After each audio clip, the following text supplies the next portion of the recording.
Yep, So just, yep. can you remind Yeah, I'll him? remind him. I'm Jennifer, the deputy clerk, and I know Jason he's, Spence. Jason, nice to meet Nice you. to And see so you.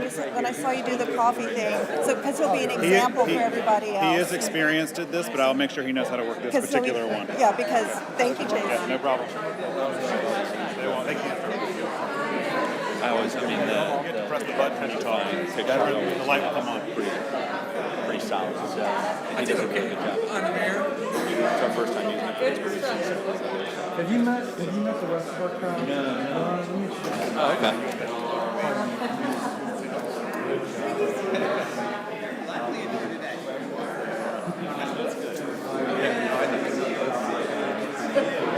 Survived. Although when I got back to my office, and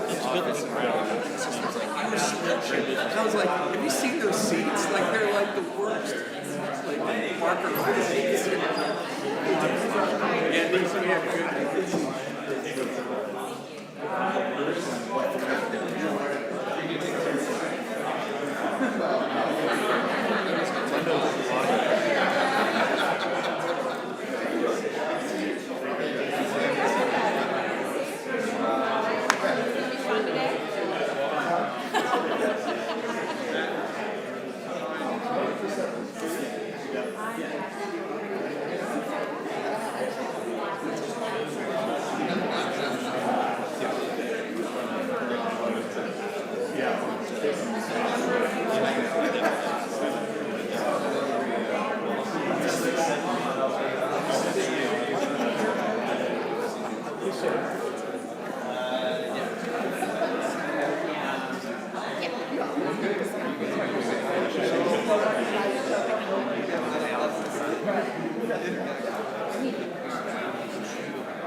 Isn't even on this committee. It's crazy. The ad committee period? Not at all. They didn't drop off. Isn't that crazy? Yeah, it is. It's totally crazy. That's a stupid Republican thing. They should have like a permanent waiver for former chairman. They're killing the backbench. I mean, the ability to have a national figure. Craig, One morning, see you. Good, sir. How are you? Y'all set? I am. Boss is ready. He's pretty excited. Yeah. So I think it'll be a good hearing. That's great. And thanks for letting me shoot some like the class cutting line. Hey, How are you? Thank you again for letting us come in. Sure. Much appreciated. Yeah. I think we'll probably be pretty quick, but we'll see. We're good either way. We're talking to everybody or nobody, whoever shows up. Sounds good. Good to see you. Nice to meet you. What's up, Greg? My man, Looking how good. are you? I know, you as Paul always. loved it yesterday. Thanks for the time. That was nice. He gets such a good He's off the cuff. Yeah, I thought it was great. But anyway, thanks. We'll run top. Awesome. No, we're on call. This is great. I mean, and it's all front. Oh, yeah. I just want beer and age for No, not. And the ad committee is still kind of a little bit of a, all right, like I said, we'll get them. That's what I'm looking forward to.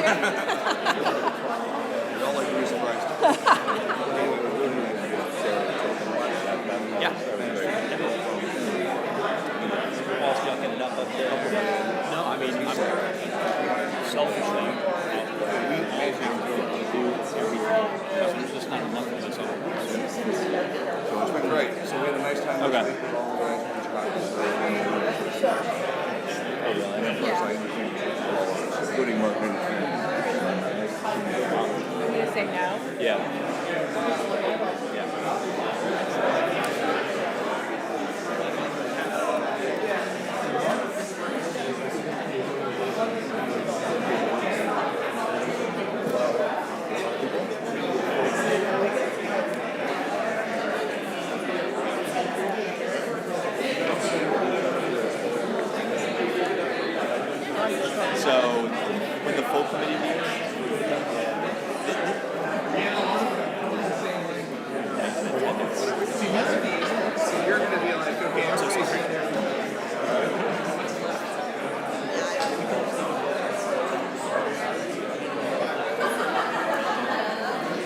Actually, end users,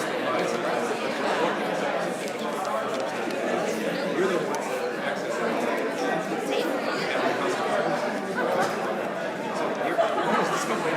So wait, how long?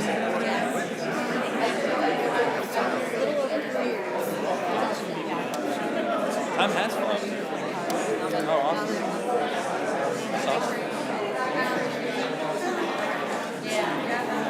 Just gotta put that in my pocket.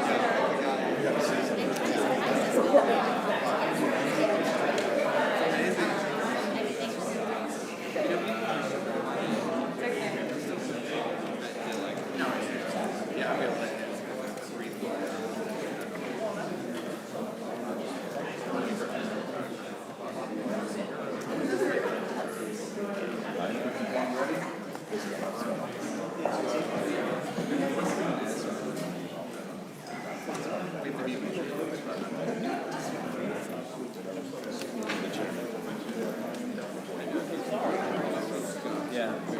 That's pretty good. Me. I told Every time I want to do something, I just keep changing. That's right. I told you that. I said,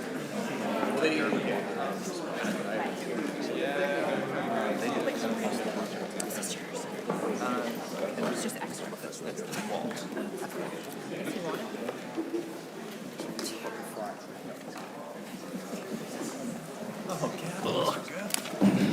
Have you done this a few times?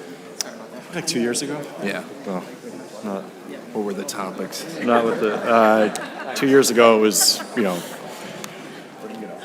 status of. I think you might be on.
exchanges, energy, and credit, entitled Brexit and Other International Developments Affecting the U.S. Derivatives Market, will now come to order.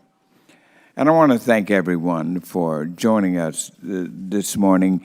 This is a very, very important hearing. The very future of our international financing, cross-border financing, is very critical because of what's happening concerning Brexit.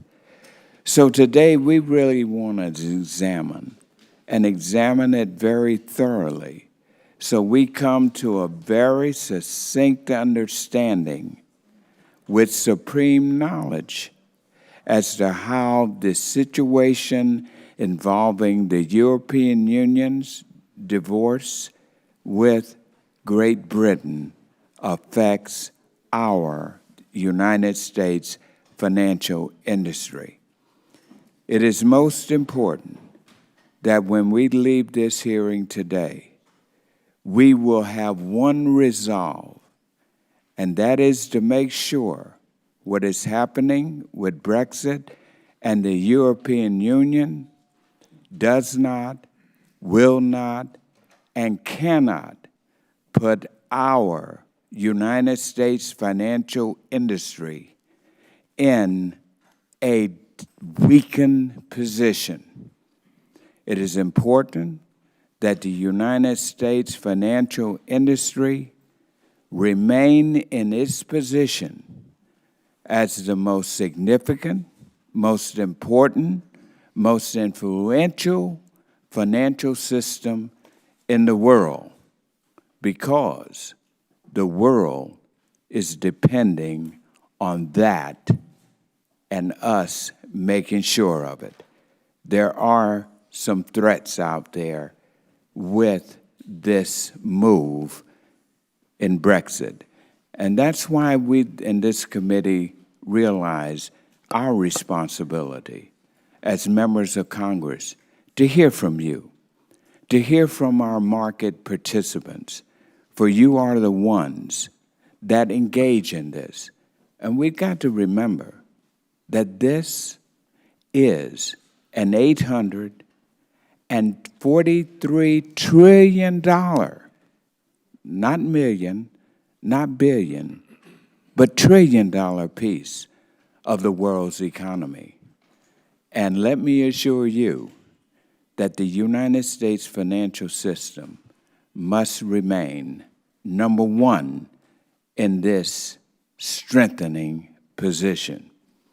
Now, there are some very important facts I want to go over so you can see where we are.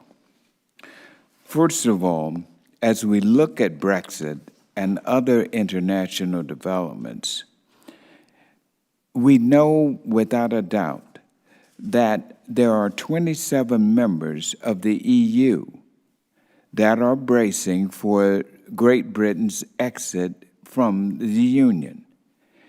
And the UK approaches a leadership crisis within its Prime Minister's departure, and she is still at the helm, but there are so many things that are bubbling up underneath.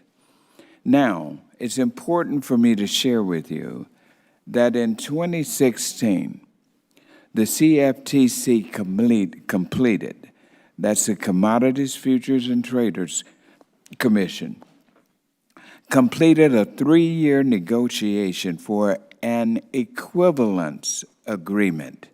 It's very important to note that prior to this point, it was the European Union that was our equivalency partner. And this agreement on the regulatory treatment of derivatives clearinghouses with the European Union. And this agreement ensured this, that both the EU and U.S. clearinghouses operate at the same high standards and at a comparable level of cost to their participants. Last year, As the EU prepared for the potential impact of Brexit, the EU Parliament passed the European Market Infrastructure Regulation, EMIR 2.2. I want to pause there. EMIR 2.2. And we have got to examine EMIR 2.2 thoroughly this morning, because we on this committee are convinced that EMIR 2.2 presents a very clear and present danger to our United States financial industry. When they passed EMIR 2.2, it unilaterally and automatically scrapped the 2016 Equivalence Agreement. EMIR 2.2 increases oversight of the EU and third country clearinghouses, and it has significant implications, as I said, for the industry in the United States. Some of the most extreme parts of this suggested policy is, number one, administrative fees charged to clearinghouses in other countries in exchange for oversight, and we'll get back to that, by the EU. Comparable compliance discounts instead of grandfathering, which means that even when granted, you will get a discount of 15, 20, or 35% of fees. Also, a very complex tiering regime, where the difference between Tier 1 and Tier 2 is fees that are as much as 7 times higher. Tier 1 is 50,000 euro. Tier 2 is 350,000 euro, 7 times higher. However, the largest concern is a possible relocation provision requiring that all clearing move to the EU, either by the letter of the law or by making it so expensive that companies outside the EU will be priced out of competition. And everyone in this room knows that financial instruments do not operate in a vacuum. What happens in the EU and the UK will ripple through financial markets, just as our decisions here in our country have ramifications for them. So it is my hope today that with our discussions and conversations that we will have today, that we can begin to explore and better understand what Brexit and the associated geopolitical developments in Europe and elsewhere will mean for the derivatives market in the United States. And with that, I would like to now recognize my ranking member, the other distinguished Mr. Scott from Georgia, for 5 minutes. Thank you, Mr. Chairman, for convening this hearing. You and I share a deep concern over what I would refer to as the potential absence of international harmonization work between the CFTC and their global counterparts. The main focus of today's hearing is the impact of Brexit in U.S. derivatives markets. But we can't talk about that without discussing the European Commission's potential divergence from what was a hard-fought 2016 equivalency agreement. For years, this committee has been focused on the importance of harmonizing our international response to the financial crisis. And we, when Chairman Gensler sought to impose the U.S. swaps dealer rules around the world, we pushed back because we rightly believed that overlapping rules would make it more difficult or impossible for global risk markets to function as end users and other market participants need them to. Today, we're in a similar place, except instead of making common calls with our European colleagues, we're having to have another discussion about what I thought were principles that we had agreed on, principles that were agreed on with people who share both our interests and our values. Implementing EMIR 2.2 in a way that would disrupt our existing equivalency agreement would trample on our previously shared principles. Just like in 2011 and 12, regulators are playing a dangerous game, trying to expand their reach into places that are already well regulated. Such an effort, just as it was going to then, will result in inevitable conflicts, legal uncertainty, and other challenges for market participants. When there is uncertainty, there will be less liquidity. And when there is less liquidity, there is more risk for those who are driving our economy. We need our regulators to work together to preserve our open global markets while building the compatible standards that protect market participants and encourage financial stability. Open markets and financial stability should be our goals. Regulators should seek to implement rules that promote both. Our U.S. prudential regulators could also remember this lesson from time to time. The capital standard and margin rules that they've been working on are both out of step with the global norms and do not promote access to clearing or sound hedging practices. The capital rules treatment of initial margin and unmargined commodity derivatives both penalize end users who will see reductions in access to cleared market intermediaries and increase the cost for utilizing their right to opt out of the margin requirements. Our prudential regulators insist on requiring margin for internal swaps that transfer risk within the same bank holding company, present similar problems for end users. Ultimately, the cost of moving risk within a bank to the place that it's most economical is the cost of providing a service to a client. If we make the services more expensive, it won't be the bank that pays, it will be the bank's client, the end users who rely on the services that pay. They will either pay in money or they will pay in loss of access. These requirements in both rules run contrary to the spirit and intent of our commitment to end users when we enacted the law. I'm happy to note the commissioners are examining changes that will improve coordination and harmonization. I hope their efforts bear fruit, and I hope our European colleagues will join them. Mr. Chairman, I will end with this. The first meeting I was in this morning, a gentleman said, do you want to beat people or win people? What we want in the harmonization with the regulators is a win-win situation for all of us who have shared interests and shared values. And if we don't have that, my fear is that it will be other countries who control the trading who don't share either our interests or our values. Thank you, Mr. Chairman, for having this meeting. Well, I certainly agree with you, Ranking Member. And now I'd like to recognize our distinguished former chairman and now Ranking Member, Mr. Mike Conaway. Thank you, Mr. Chairman, and I agree wholeheartedly with what you and the Ranking Member both have said during your opening statements. I certainly appreciate that. I know that you both remember the hearing that we conducted in 2012 on international regulatory harmonization. It was a good and informative hearing, and I expect that today's hearing will build on that work.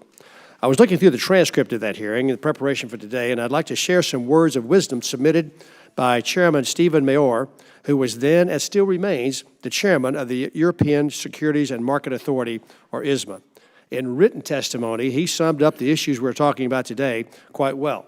At the time, he wrote, a number of conflicting, duplicative, and inconsistent requirements have been identified when analyzing the simultaneous application of different national regulations. These requirements, if applied on a cross-border basis to the same entities and transactions, would, in certain cases, impede a transaction from taking place or might impede an entity from operating with United States counterparts. This would have serious consequences for global market liquidity and might even have financial stability consequences. ISMA considers it to be of fundamental importance to avoid the application of two or more sets of rules to the same entities or transactions. If those entities and transactions are subject to appropriate requirements in their home jurisdiction. Therefore, we urge U.S. regulators to rely on the maximum extent and equivalent requirements enshrined in EU law instead of imposing U.S. requirements when those non-U.S. entities are dealing with U.S. persons. When a duplicative application of rules cannot be avoided, we believe it is essential to identify and mitigate any possible conflict that might arise from that situation.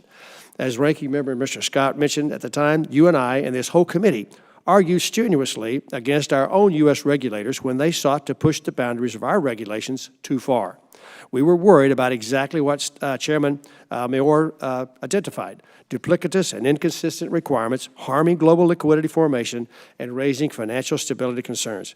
Yet today, it is U.S. regulators who are recalibrating their approach and working to offer solutions to these thorny cross-border issues, and our European colleagues who are failing to heed their own advice. If European regulators persist down this path, we will likely learn that they were correct in their analysis and find that their actions have left our global markets in disarray.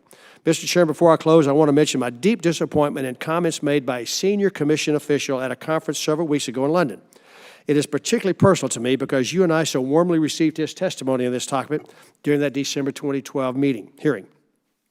In their worst light, his comments suggest that the United States does not have a partner, but a competitor in financial market regulation, a competitor who is willing to use its regulations to its strategic advantage. Viewing financial regulations as a competition would be a grave mistake. But even in their best light, his comments betray a smugness that is inappropriate among friends. Such casual arrogance breeds mistrust, frustration, and needless friction at a time when we cannot afford intramural sniping. I've been struggling to make sense of the complete reversal of principle from our European friends expressed at their 2012 hearing. It's comments like these that lend credence to the argument that our ongoing CCP equivalence disagreements have nothing to do with systemic risks or safety and soundness of European institutions, and everything to do with retribution and competitive regulatory arbitrage. I certainly hope that's not the case. If it isn't, European leaders should plainly make that clear through their words and their actions. And with that, I yield back. Well, Ranking Member Conaway, thank you so much for that. And as you know, I agree with you 100%. And I really appreciate you really exposing that to the committee this morning. Thank you, Mr. Chairman. Thank you very much. And now the chair would request that other members submit their opening statements for the record so the witnesses may begin their testimony and to ensure that there is ample time for questions. And let me begin now by welcoming all of our distinguished members and thanking you all for coming, and we're looking forward to your testimony and this important issue. First of all, Mr. Terrence Duffy, thank you for coming. Mr. Duffy is Chairman and CEO of the CME Group, Chicago Mercantile Exchange in Chicago, Illinois. Thank you for coming, sir. We also have next Mr. Christopher Evans. Mr. Edmonds is Senior Vice President, of Financial Markets for the Intercontinental Exchange, Chicago, Illinois. Wonderful. And please give my regards to Mr. Jeff Spector, a good friend, and ICE, as you may know, is located in our wonderful, headquartered in our wonderful state of Georgia in Atlanta. Thank you. And next we have Mr. Daniel McGuire, who is CEO of the LCH Group, London, United Kingdom. Thank you for coming. And we really appreciate you coming over the pond to deal with this very important issue that London and Great Britain are grappling with at this moment. Thank you for bringing that insight to our subcommittee meeting. And next we have Mr. Walt Lucan, who is the President and CEO of Futures Industry Association, Washington, D.C. We're very much looking forward to your comments as well. And finally, we have Mr. Stephen Berger, Managing Director of Global Head of Government and Regulatory Policy, Citadel LLC, on behalf of Managed Funds Association out of New York, New York. Good to have you. Thank you. We look forward to your input as well. What a distinguished panel. Thank you all very much for coming. And now we will now proceed to the hearing from our witness Each of you will have 5 minutes, and 1 minute is left. When that is, the light will turn yellow, signaling time is closely expiring. However, this is indeed a very critical and important hearing, and if there's something else that is pressing that you need to be said, the chair will be lenient to make sure your full thoughts are here, because you are the ones who are out there day in and day out within this as leaders of our financial system in this international marketplace. And we want to make sure that we hear from you and your recommendations as to what recommendations we need to take as a committee to make sure your positions at the world market are strengthened and you are not weakened on the world financial stage. All right? So we'll hear from you first, Mr. Duffy. Well, thank you, Chairman Scott, Ranking Member Scott, and members of the committee. I'm Terry Duffy. As the chairman said, I'm the Chairman and Chief Executive Officer of CME Group. Before I go into some of my prepared remarks that I wanted to give to you today, I'm absolutely struck by what I heard here by this Congress. And I want to thank you, Mr. Chairman, for your leadership, Ranking Member Scott, for your leadership on the comments that I heard. And Mr. Conaway, what you had said is just so profound to dig back up what people said in 2012. It's just truly amazing that we're sitting here today in the duplicitousness of what people have said throughout the time. And I don't think a lot of people understand the importance of this committee, what it's doing here today. And so, Mr. Chairman, I really applaud your foresight to bring this forward, because you look at what's going on in the world today alone, just with the farm community. And not only are they dealing with very difficult issues as far as trade goes, they're also dealing with extremely difficult issues with weather. These are a couple issues that they have no control over. But to your point, Mr. Conaway, the liquidity, or Chairman, Ranking Member Scott, on the liquidity, this is critical. This Congress has an opportunity not to impose another problem for the American farmer, and that is giving them a place where they don't have any risk management tools during these very uncertain times. And if you think that there's nothing else to it but agricultural products, you could talk about home mortgages. You could talk about fuel for your car.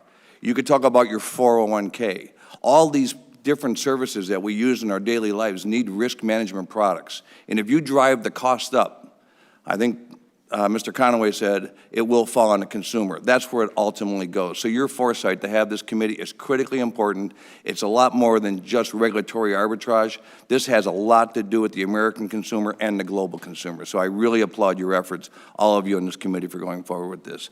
That being said, I testified before the subcommittee almost 3 years ago to the day in June of 2016. After that hearing, I stated the negotiations between the United States and the European Union on equivalence were successfully resolved in February, when the European Commission officially granted the CFTC equivalent status. I encourage global regulators to avoid potential market disruption in the future by implementing long-term solutions. And I warned, if this is not the case, regulation will artificially influence liquidity, price discovery, and risk management, and competitively disadvantage individual markets in an increasingly competitive global marketplace. Unfortunately, here we are 3 years later, again discussing a regulatory overreach by the European Union that is in direct challenge to the authority of the United States Congress and the Commodity Futures Trading Commission to set rules and to regulate the U.S. futures market. 1 year after the U.S. and the European Union reached the equivalence agreement in 2016, in the wake of Brexit, the European Union proposed legislation creating a sweeping new set of regulations to apply to clearinghouses operated outside the European Union. This new law, as the chairman referred to it, is a mere 2.2, unilaterally amends the agreement, layering significant new requirements on top of those previously agreed to without justification. The 2016 agreement was the result of painstaking comparison of U.S. and European Union clearinghouse regulations. Its ratification reflected consensus that the U.S. regulations were comparable and equivalent to those in the European Union. Yet, just last month, as the chairman said, ESMA and the European Union Regulatory Authority they were tasked with overseeing the non-European Union clearinghouses, released its consultations detailing how they recommend implementing the new EMIR 2.2 requirements. The consultations propose to needlessly require a line-by-line comparison of U.S. and European Union laws, ignoring the principles of deference and substituted compliance that the two jurisdictions agreed to just a few years ago. ESMA proposed to classify U.S. clearinghouses according to their systemic relevance to the European Union through a set of subjective criteria that in many cases have no nexus to the European Union and are inappropriate tests of whether a U.S. clearinghouse has systemic importance to the Union. ESMA further proposes to override U.S. law and the 2016 agreement by rejecting substituted compliance for U.S. clearinghouses that they deem systemically important to the European Union. ESMA proposal would demand strict compliance with the majority of the European Union rulebook, effectively making ESMA, instead of the United States Congress and the CFTC, the standard setter for U.S. clearinghouses. ESMA would also give European Union regulators authority over clearinghouses' corporate governance. This is in direct conflict with U.S. law and imposes fees on U.S. clearinghouses to fund the European Union's expansion of its regulatory apparatus. This wholesale regulatory takeover by the European Union is inconsistent with the needs of global financial markets. Without deference and cooperation, global markets will face regulatory fragmentation, resulting in, as we said earlier, decreased liquidity, increased volatility, and higher prices for all market participants and ultimately consumers. It will place a higher cost on farmers, end users, and producers that use U.S. markets to hedge risk. If this European Union legislation were to be enacted, it will weaken the stability of the U.S. financial system, in addition to the global financial marketplace. Our U.S. regulators have long-standing experience overseeing complex markets, ensuring robust risk management, and assessing systemic risk. Rather than attempting to override this capable and vigilant regulatory regime, the European Union regulators should work with the U.S. to build a coordinated global regulatory framework.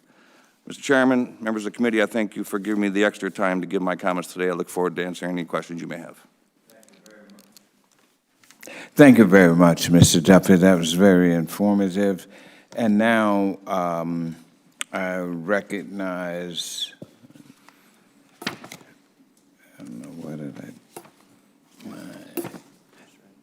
Mr. Edmonds. Sorry about that.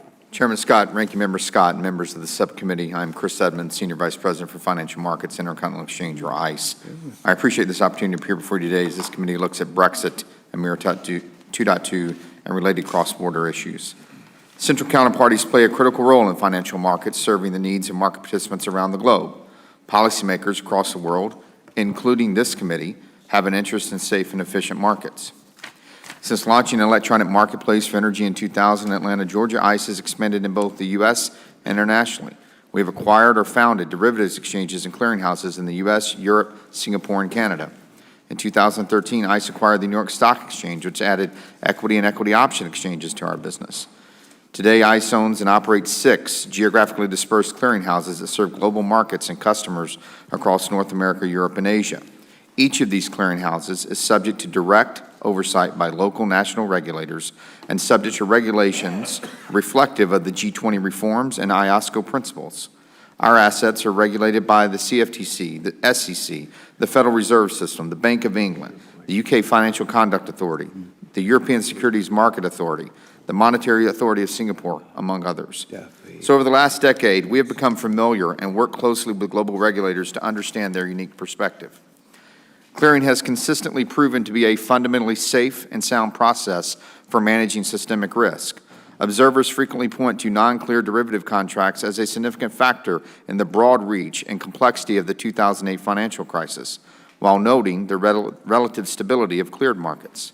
Regulators and market participants also understand these are global markets, and to realize the goals of G20 reforms, it is essential regulators share information and continue to cooperate with each other, consistent with agreed-upon international frameworks.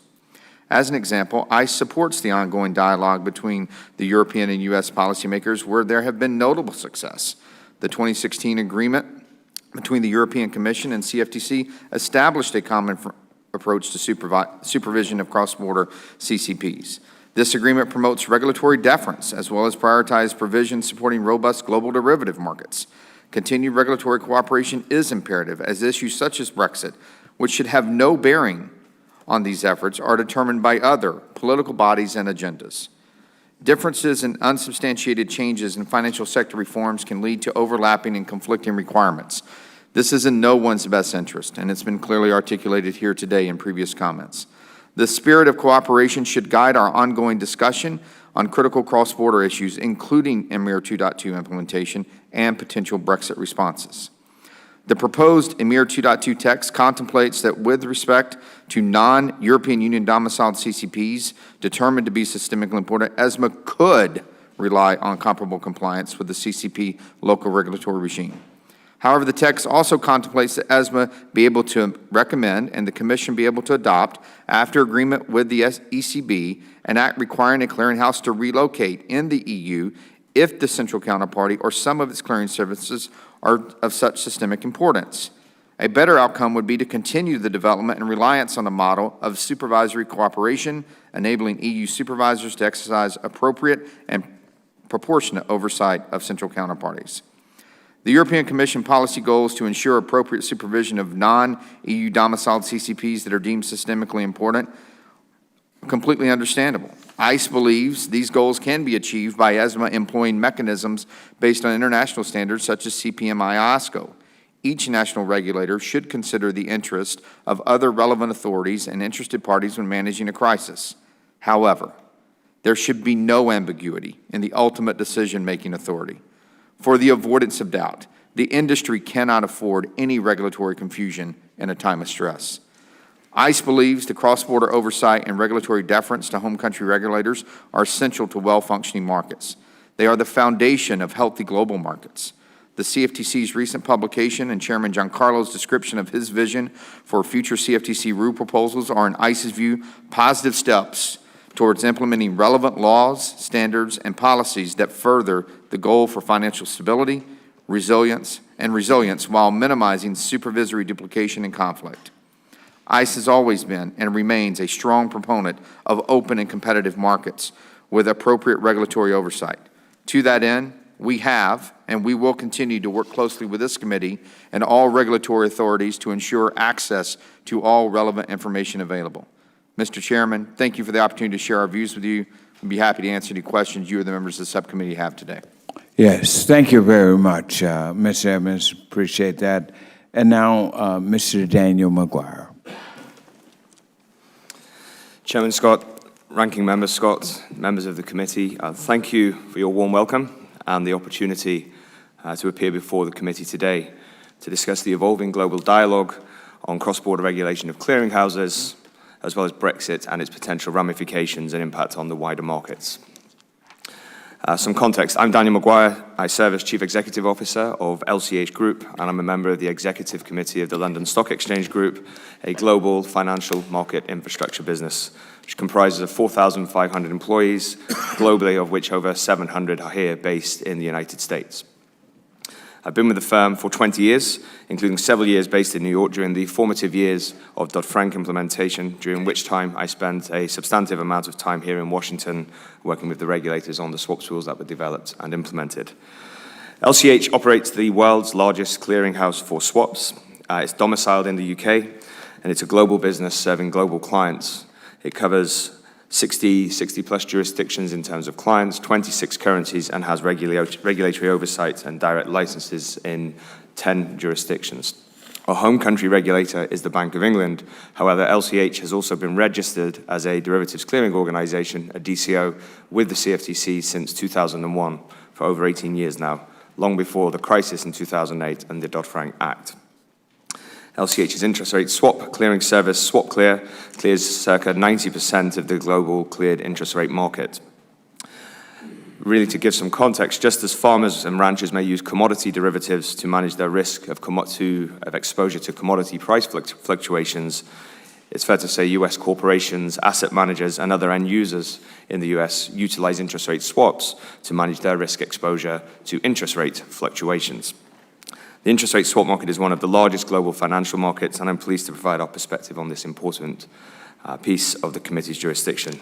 My remarks today will focus on three topics. First, with respect to Brexit. I'm pleased to say that temporary measures have been put in place to avoid disruption for the interest rate swap markets, regardless of political outcome. 3 years ago, the UK voted to leave the EU. To date, no agreement has been reached for the orderly exit from the EU, and if no agreement is reached by the end of October 2019 and no extension of the current deadline provided, the UK will leave the EU without transitional arrangements in place, commonly known as a hard Brexit.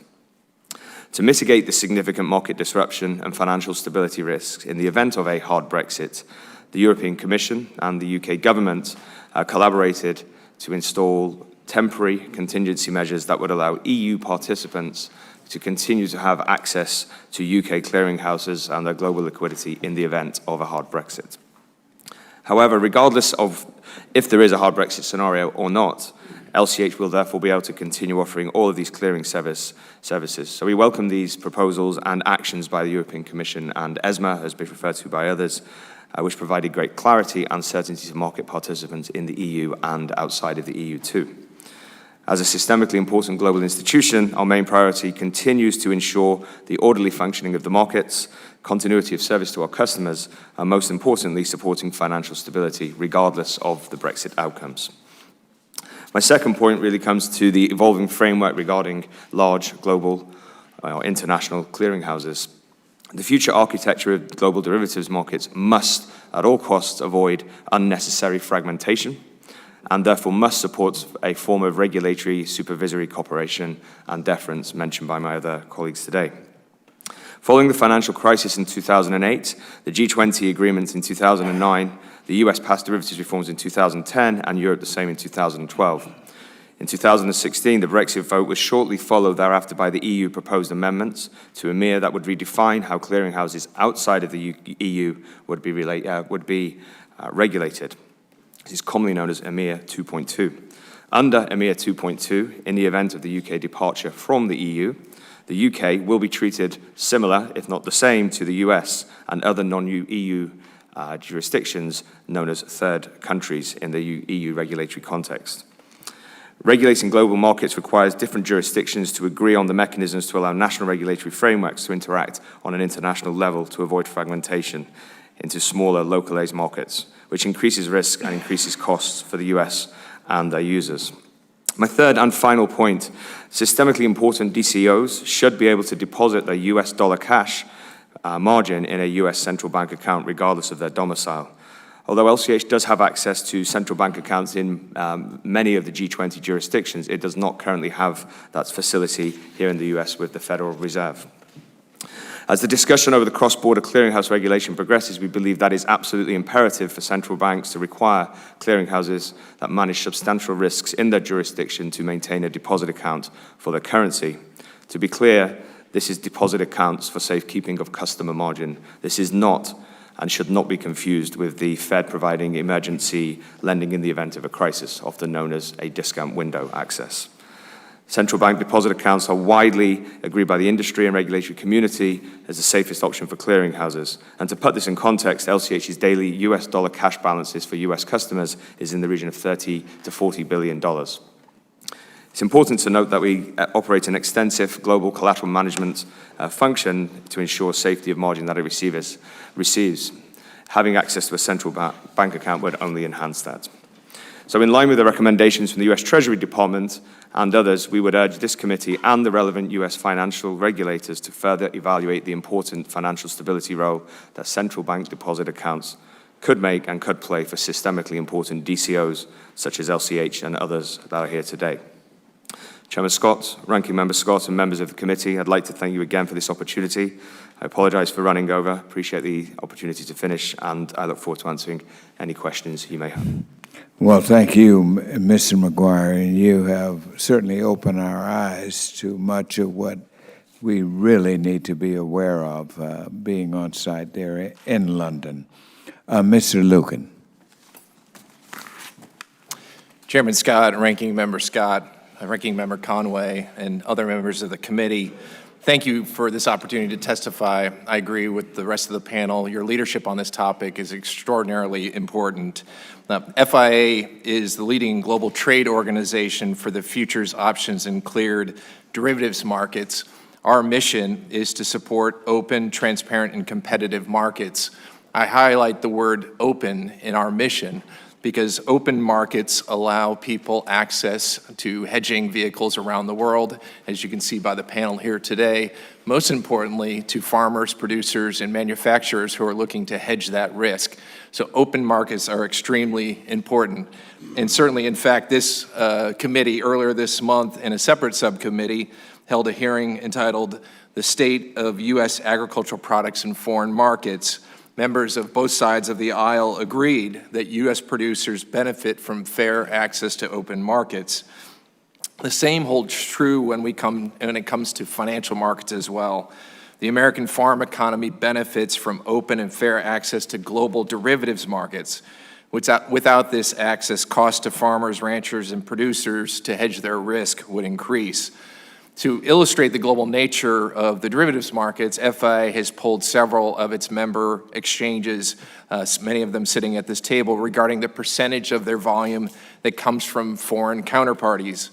The full results are included in my written testimony, but the survey highlights that, for example, CME Group reports that 42% of its metals contract volume originates in jurisdictions outside the United States.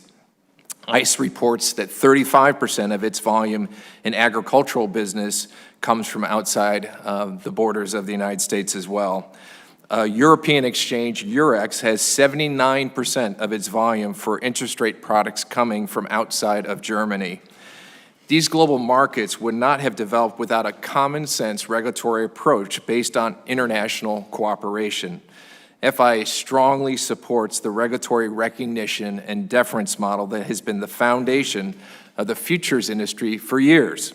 This committee well knows, but the CFTC was one of the first regulators to put in place a cross-border recognition and deference approach, starting with foreign brokers back in the 1980s and foreign exchanges in the 1990s. The approach focuses on whether comparable foreign rules are indeed comparable and achieve a desired outcome, instead of a line-by-line regulatory comparison. As a former commissioner and chairman of the CFTC, I saw the benefits of this flexible regulatory approach to our domestic markets.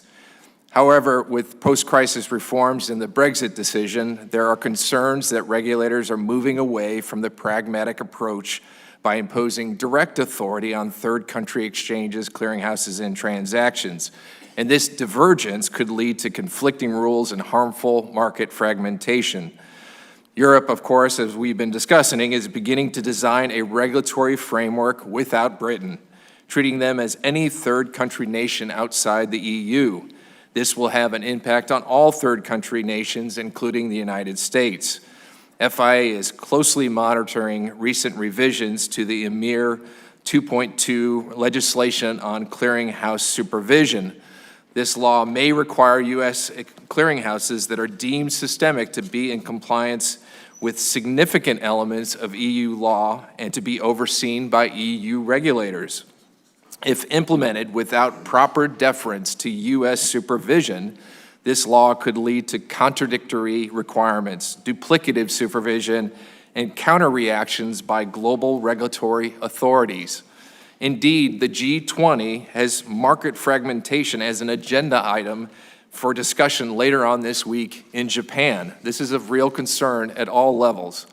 The CFTC chairman has announced his intent to strengthen the CFTC's ability to recognize and to defer to home country supervision for certain foreign CCPs.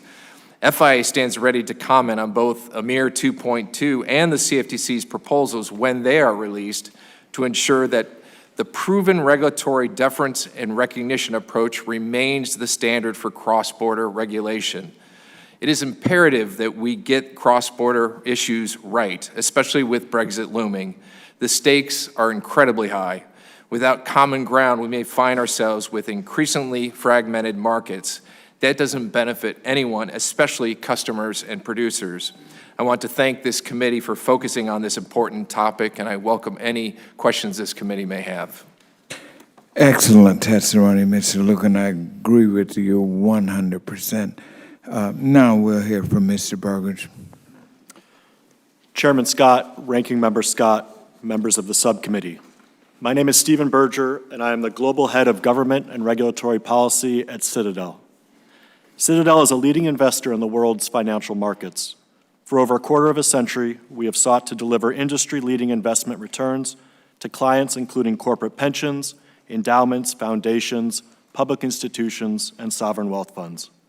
I'm here today on behalf of the Managed Funds Association and its members, and I'm pleased to provide testimony as part of today's hearing. MFA represents the majority of the world's largest hedge funds and is the primary advocate for sound business practices and thoughtful regulation of the industry. MFA has long supported congressional reforms of the OTC derivatives markets, including central clearing. Central clearing has benefited the derivatives markets by reducing systemic risk, increasing investor protections, and promoting transparency and competition. MFA supports a coordinated global approach to the regulation of clearing. The coordination between U.S. and European regulators on clearing implementation is crucial to its continued success and efficacy. The United Kingdom's anticipated withdrawal from the European Union introduces new complexities for global regulatory coordination. MFA has been engaging with policymakers and regulators to highlight potential regulatory challenges and recommended solutions for the derivatives markets. I will summarize some of these. With respect to clearing, MFA has been a consistent advocate for the central clearing of derivatives transactions. Recently, the EU amended its derivatives regulation, dubbed EMIR, to allow EU authorities to conduct enhanced supervision of non-EU clearinghouses. In extreme cases, it also allows EU authorities to require those clearinghouses to relocate clearing activities to an EU member state.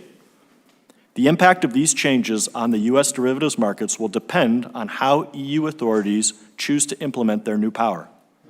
The current U.S.-EU cross-border framework relies on the regulatory tools of substituted compliance, equivalence, and deference between comparable regulations.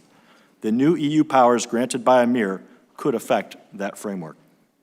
Any deterioration in U.S. and EU regulatory cooperation could jeopardize cross-border clearing, which in turn could fragment the derivatives markets.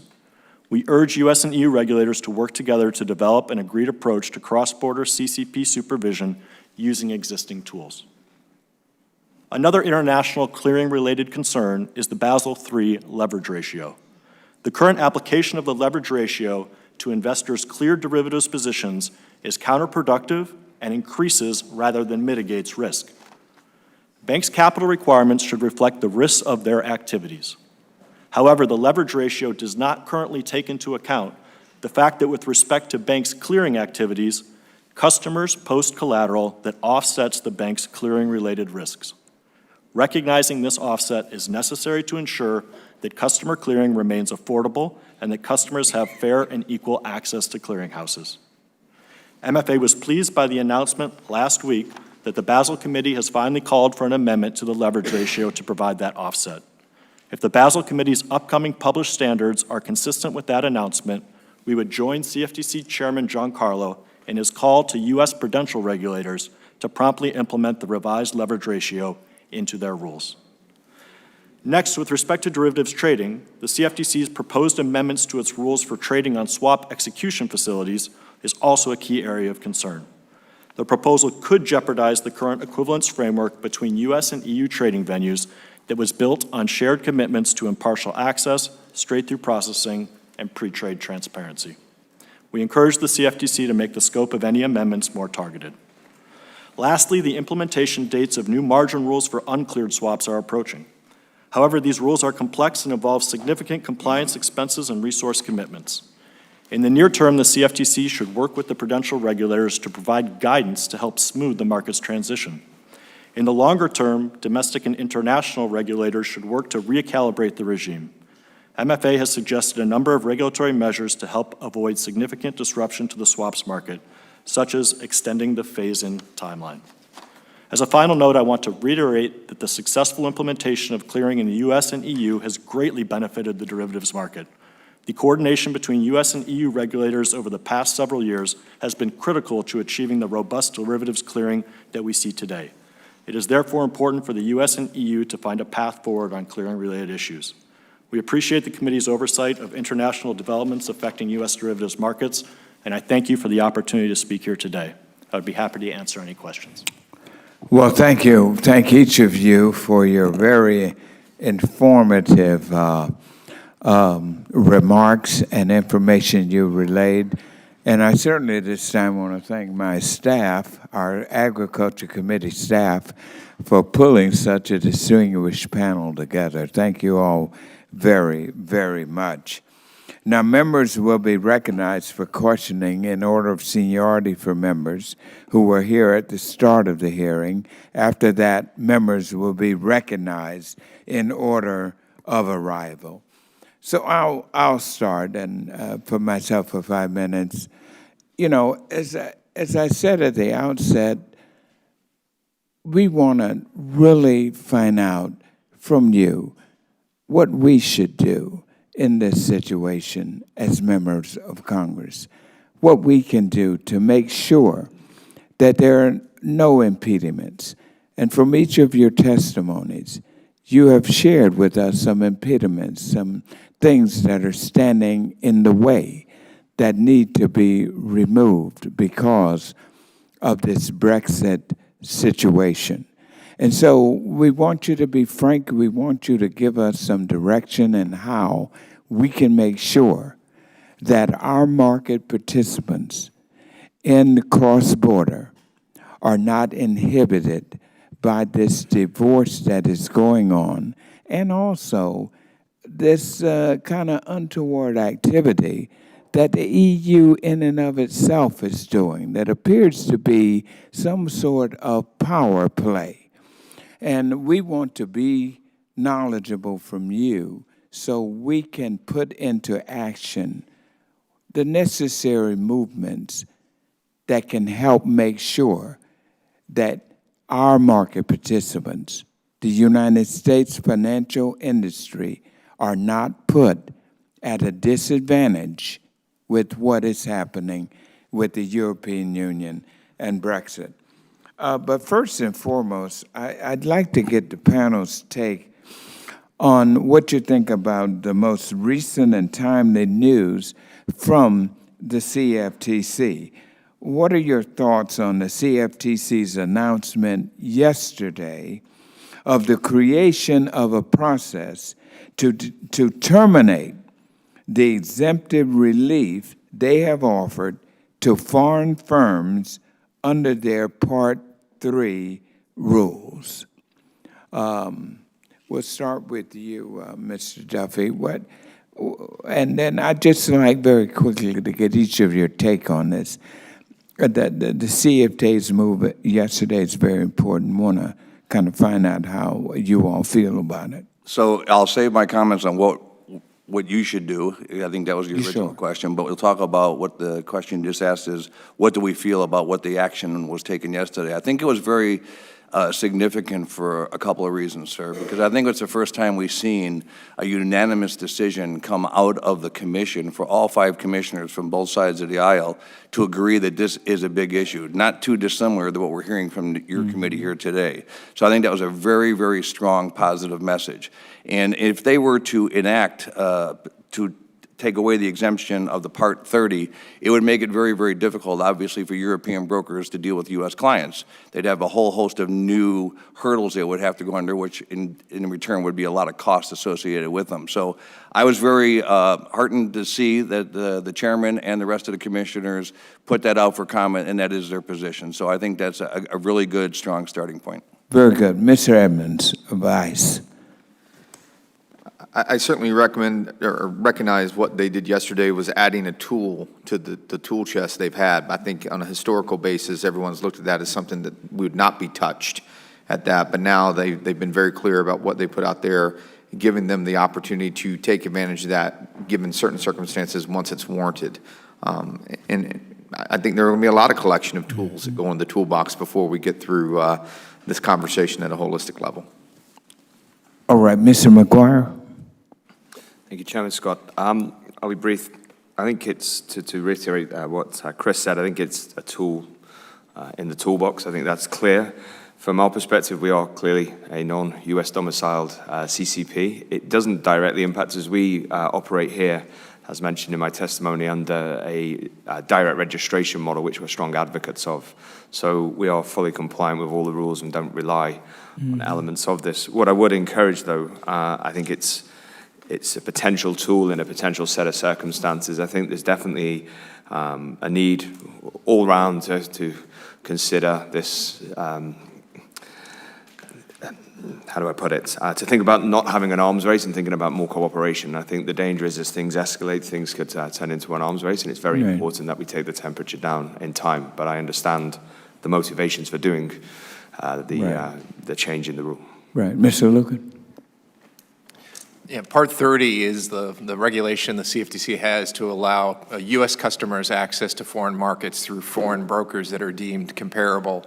So their action yesterday was codifying how you would revoke a Part 30 comparability analysis if certain conditions arose.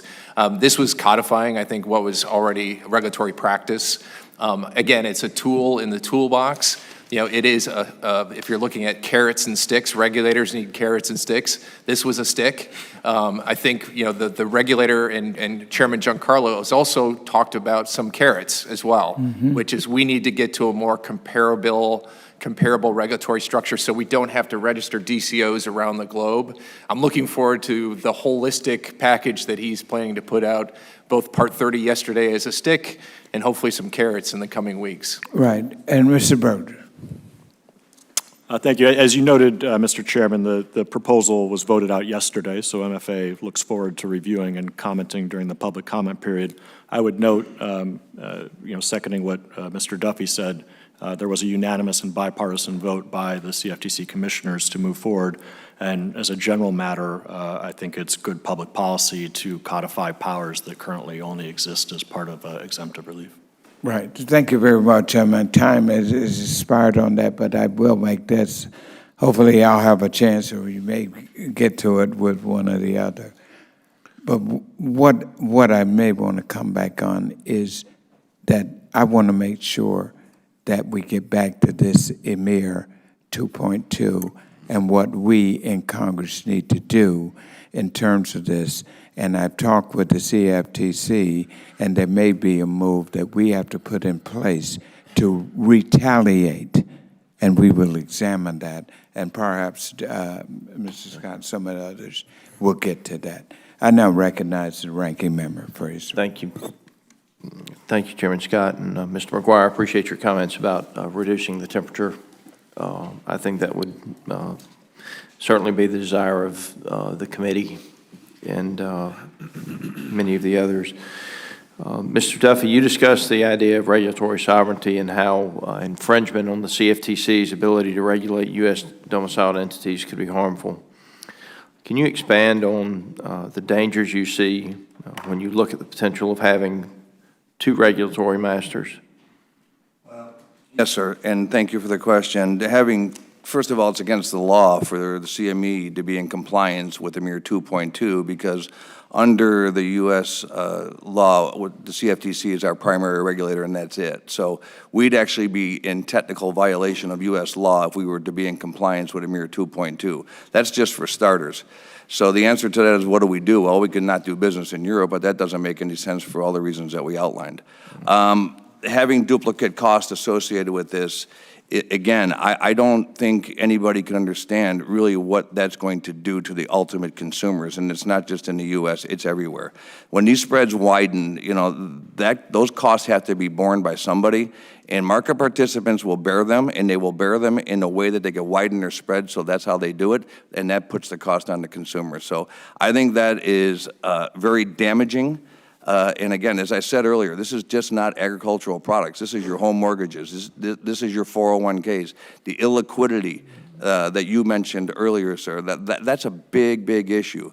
So duplicate regulation makes absolutely no sense. And for a company like CME, which is the largest exchange in the world, we have roughly less than 5% euro-denominated products traded in Europe. So how are we possibly deemed systemically important to the European Union when we have less than 5% euro-denominated products? So I think this is nothing more than what Ranking Member Conway said earlier. This is a little retribution from 2010, 2012, but also this can't go forward, and I think hopefully we're past that. I thought we were past it in 2016, so I'm very hopeful that this Congress will be very much involved. Thank you, Mr. Duffy. And Mr. Edmonds, as you noted, Chairman Giancarlo's recently proposed changes to how it interacts with overseas clearinghouses. How would the changes that he's proposing change the regulation of clearinghouses? Well, the proposal that is out there now is really more around what we thought we had in 2016 in the agreement and where that's headed. I mean, we've spent the better part of the last 2 decades, Terry will say it's longer, and that's fine, creating a global market. And everything we're doing right now is trying to combat the balkanization of that market and all the costs that come along with that, along the ride. And I agree with Terry's comments of the risk it faces on the widening spread. But Chairman Giancarlo, and what he's trying to propose is to take that down and get them. We know what we do really well here in the U.S. We understand what the Europeans do really well, and to take advantage of that on both sides of that, so we have a very harmonious global financial system. And if we're not going to do that, as you've articulated and as other members of this panel today have articulated, there is a risk of an arms race. And I don't think as any market practitioner that we're looking for that. And if you think about it from a cost perspective, how are we making the market safer? I mean, it's very difficult for either side of the aisle to say the market's safer at the end of the day because we're balkanizing it. And I think that's going to be a challenge for all of us to look at. But if I look at the chairman's comments earlier about what we can encourage Congress to do is make sure not only at the regulatory side, but also on the market operators that we're walking down a path to, one that is comparable. And if we're there, then we can manage a global financial market pretty well. Would any of the rest of you like to comment on that in the last 50 seconds?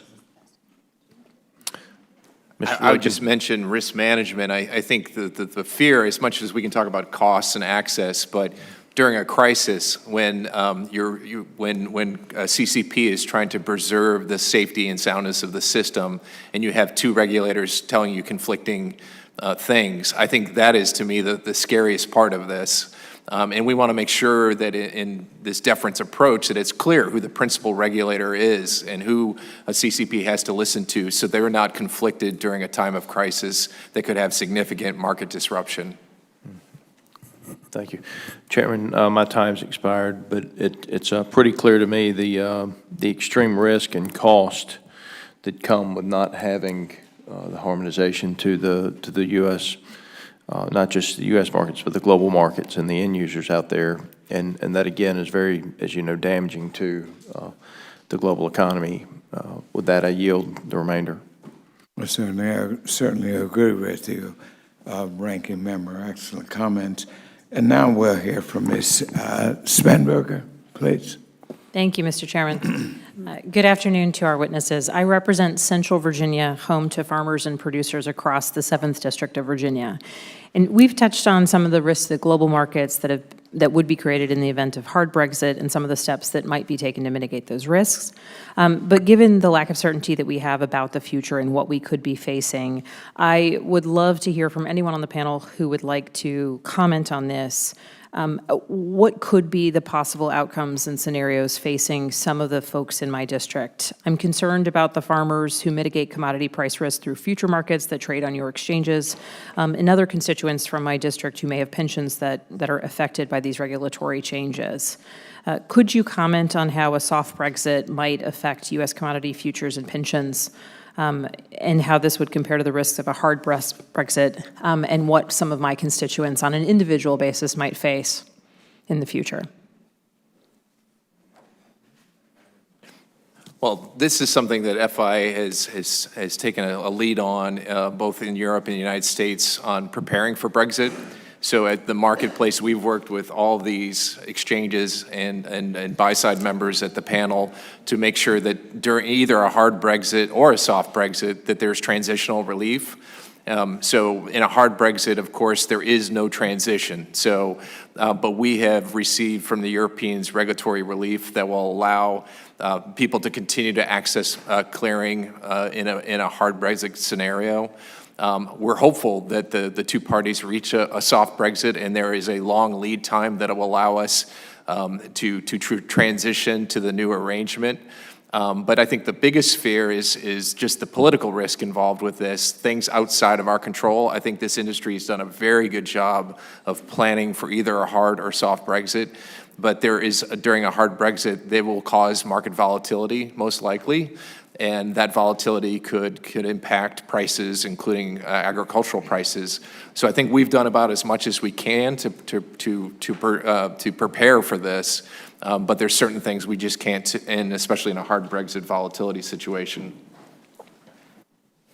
I will say, Congresswoman, from our standpoint, CME has already set up operations outside of the UK, so we are incurring duplicate cost in order to be in compliance with whatever happens, whether it's a soft exit or a hard one. But I think for the good people of Virginia, the good news is that they will have access to the U.S. clearing entities today, completely uninterrupted, to mitigate their risks as they continue to run their business. So I don't see much of a risk to the people, your constituents, thankfully.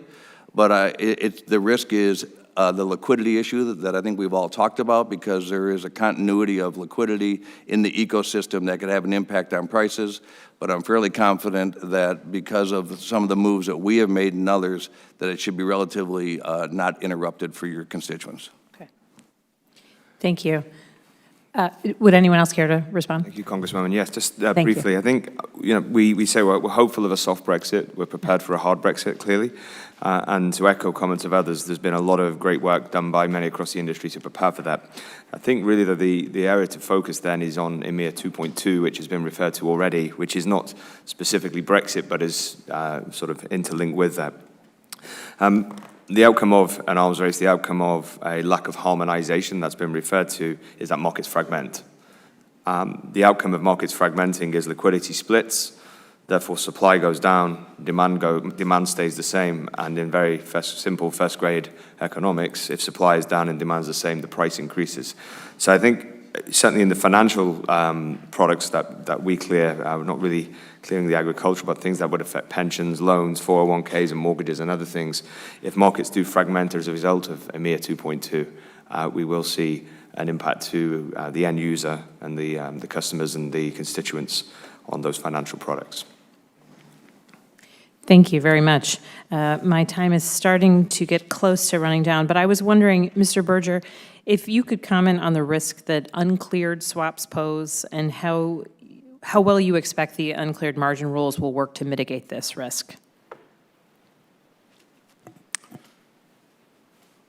So implementing new margin and collateral requirements for uncleared swaps was a key component of the G20 reforms to the OTC derivatives markets, and we are in the process of phasing that in through a phased timeline that extends into 2020. And I think what the industry has experienced is the last phase includes the largest number of counterparties. So all those counterparties kind of getting ready and getting through the gate is proving to be a little bit of a challenge. So providing some additional time to phase in the buy side would be a welcome development. Okay. Thank you, and my time has expired. I yield back. Thank you. Mr. Crawford, you're recognized. Thank you, Mr. Chairman. I appreciate you convening this hearing today. Mr. Duffy, I was at the 2012 hearing that Ranking Member Conaway mentioned. At that hearing, Patrick Pearson testified on behalf of the European Commission, raised an important point about the danger of unenforceable regulations. He said, quote, if the European Union were to try and enforce its rules on all of its affiliates in the United States of America, we would be doing two things that are horribly wrong. We would be trying to enforce something we can't enforce in practice. Even worse, we'd be giving the impression that we will be able to enforce it. And if something goes wrong, where will the plane land? Will it land here in the United States or with a regulator in Europe? So that is the thing that we're trying to avoid. We do not afford ourselves the luxury of putting in place a regulatory system that we know we cannot enforce, end quote.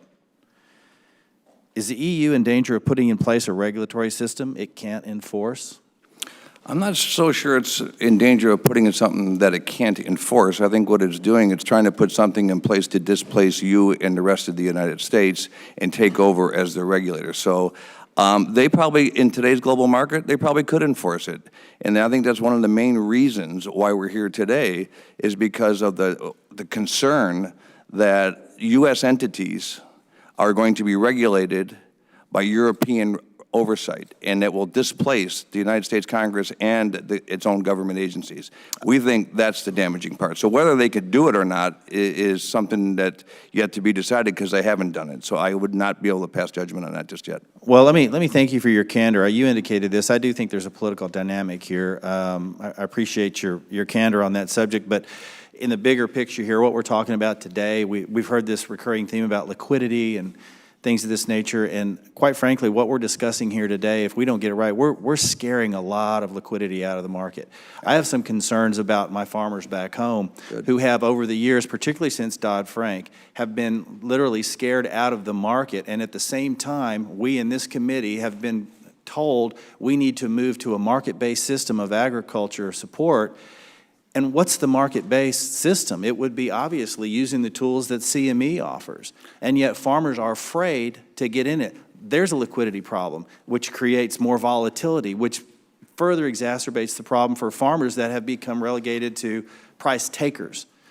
I don't think a local basis contract is a sufficient risk management tool, do you? Well, I don't know if it's not, but I will tell you that your comments are not on deaf ears. We have worked very, very hard with the community. That is our roots as in agriculture, as you know. Sure. And we want to continue to make sure we provide a level playing field for people to manage the risk in the farm community.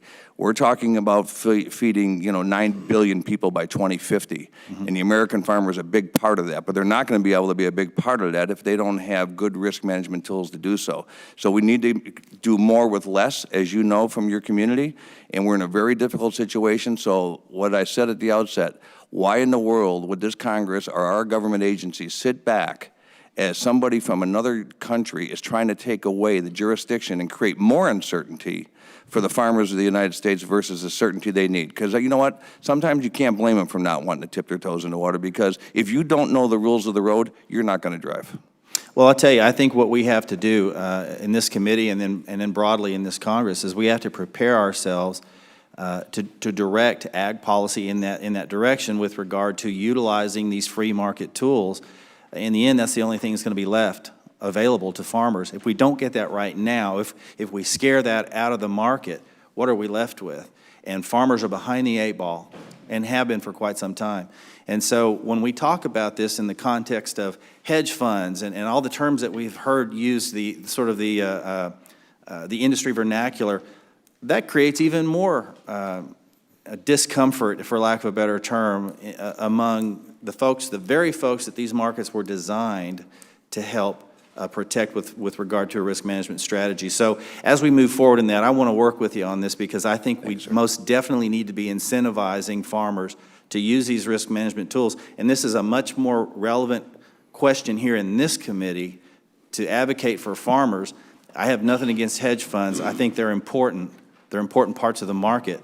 But at the very basis of this, the very basic level, if we get this wrong, we've done maybe irreparable damage to our farmers. And I appreciate your work on this and look forward to working with you going Thank you, forward. sir. And I completely agree with you. But I will also say one thing: the sophistication of the American farmer on risk management is at an all-time high right now, and good for them. They're really doing an amazing job.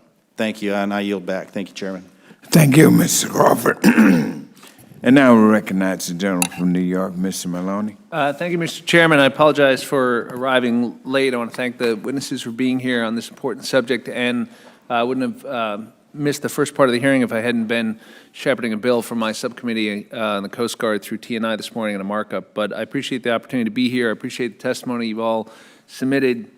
I am curious, Mr. Berger, from the buy-side perspective, and forgive me if some of these questions have been covered already, but from a buy-side perspective, could you elaborate on some of the harm from your perspective with the EU proposals? So as I've noted in my testimony, MFA is a proponent of central clearing of derivatives. We think that central clearing mitigates systemic risk, increases investor protections, and provides for a more transparent and competitive marketplace. Our derivatives markets are global markets, and for buy-side market participants, we want to have the ability to conduct our investment activities, our hedging activities in the largest possible liquidity pools with the most diversity of other participants. That ensures we can get the best pricing, for the folks that we're investing on behalf of. And so that means that it's important for us to have access to CCPs, to clearinghouses, whether they're headquartered in Chicago, Atlanta, New York, London, Paris, or Frankfurt. And so it's essential for our members that regulators work together to use the tools of substituted compliance, deference, and equivalence to ensure that there is that access. And so taken to the extreme, the concern with the EMIR 2.2 proposal is that it would require the relocation of certain clearing activities exclusively to a certain jurisdiction, which would fragment that global liquidity pool that we all benefit from operating in. Appreciate that. Mr. Duffy, you're certainly systemically important in the U.S. ESMA seems to want to give you that designation in Europe. Why do you think they want to do that? Well, as I said earlier, Congressman, I think it's more of a regulatory grab, for lack of a better term. I think they are looking to become the regulators for the world, and when they want to deem, a systemically important institution like CME here in the United States and give us that same designation in the EU, and as I said earlier, roughly less than 5% of CME's products are euro-denominated, it's kind of a stretch to say that we're a threat to the European economy. So I think there's nothing else other than they want to have one set of rules, and they want the rest of the world to fit into their rules. And as we've heard earlier, they were testifying here in 2012 how that didn't work, but now all of a sudden that's the model they want to apply. So they want to deem us systemically important because of our designation here in the United States, and that has no bearing whatsoever of what CME brings to the European Union. Right. So as a proponent of central clearing, and believes it's one of the kind of wonders of the world, the fact is that some of us are also worried about clearinghouse risk. What are the risks that we should be worried about today in terms of your business? Well, I mean, there's risk associated with everything we do, Congressman, as you well know. I think what we do is, we're a neutral facilitator of risk management, so we do not participate in the markets. Yeah, I understand your business model, sir, and I understand the role you play. What are the risks? The risks are, if there's a major default by more than two of the biggest counterparties in the business. So if you had 2 or 3 major banks go down at the same time, that would be a risk not only to CME but to this entire financial system. And what would happen in that scenario? What's I don't even want to make a comment of what I think could happen, sir, because I don't think it would be very pretty. And would the European approach to this be justified by those risk scenarios, or are those likely to be outside of their purview? Well, if I'm referring to U.S. entities, I'm not referring to Euro entities, so I'm referring to U.S. So I don't know what the Euros would have any say in that matter whatsoever. So it wouldn't support their position that there might be systemic risk here, even if we were concerned about clearinghouse risk in the United States. Would it support their position in designating systemically important? No. Right. Yield back, Mr. Chairman. Thanks.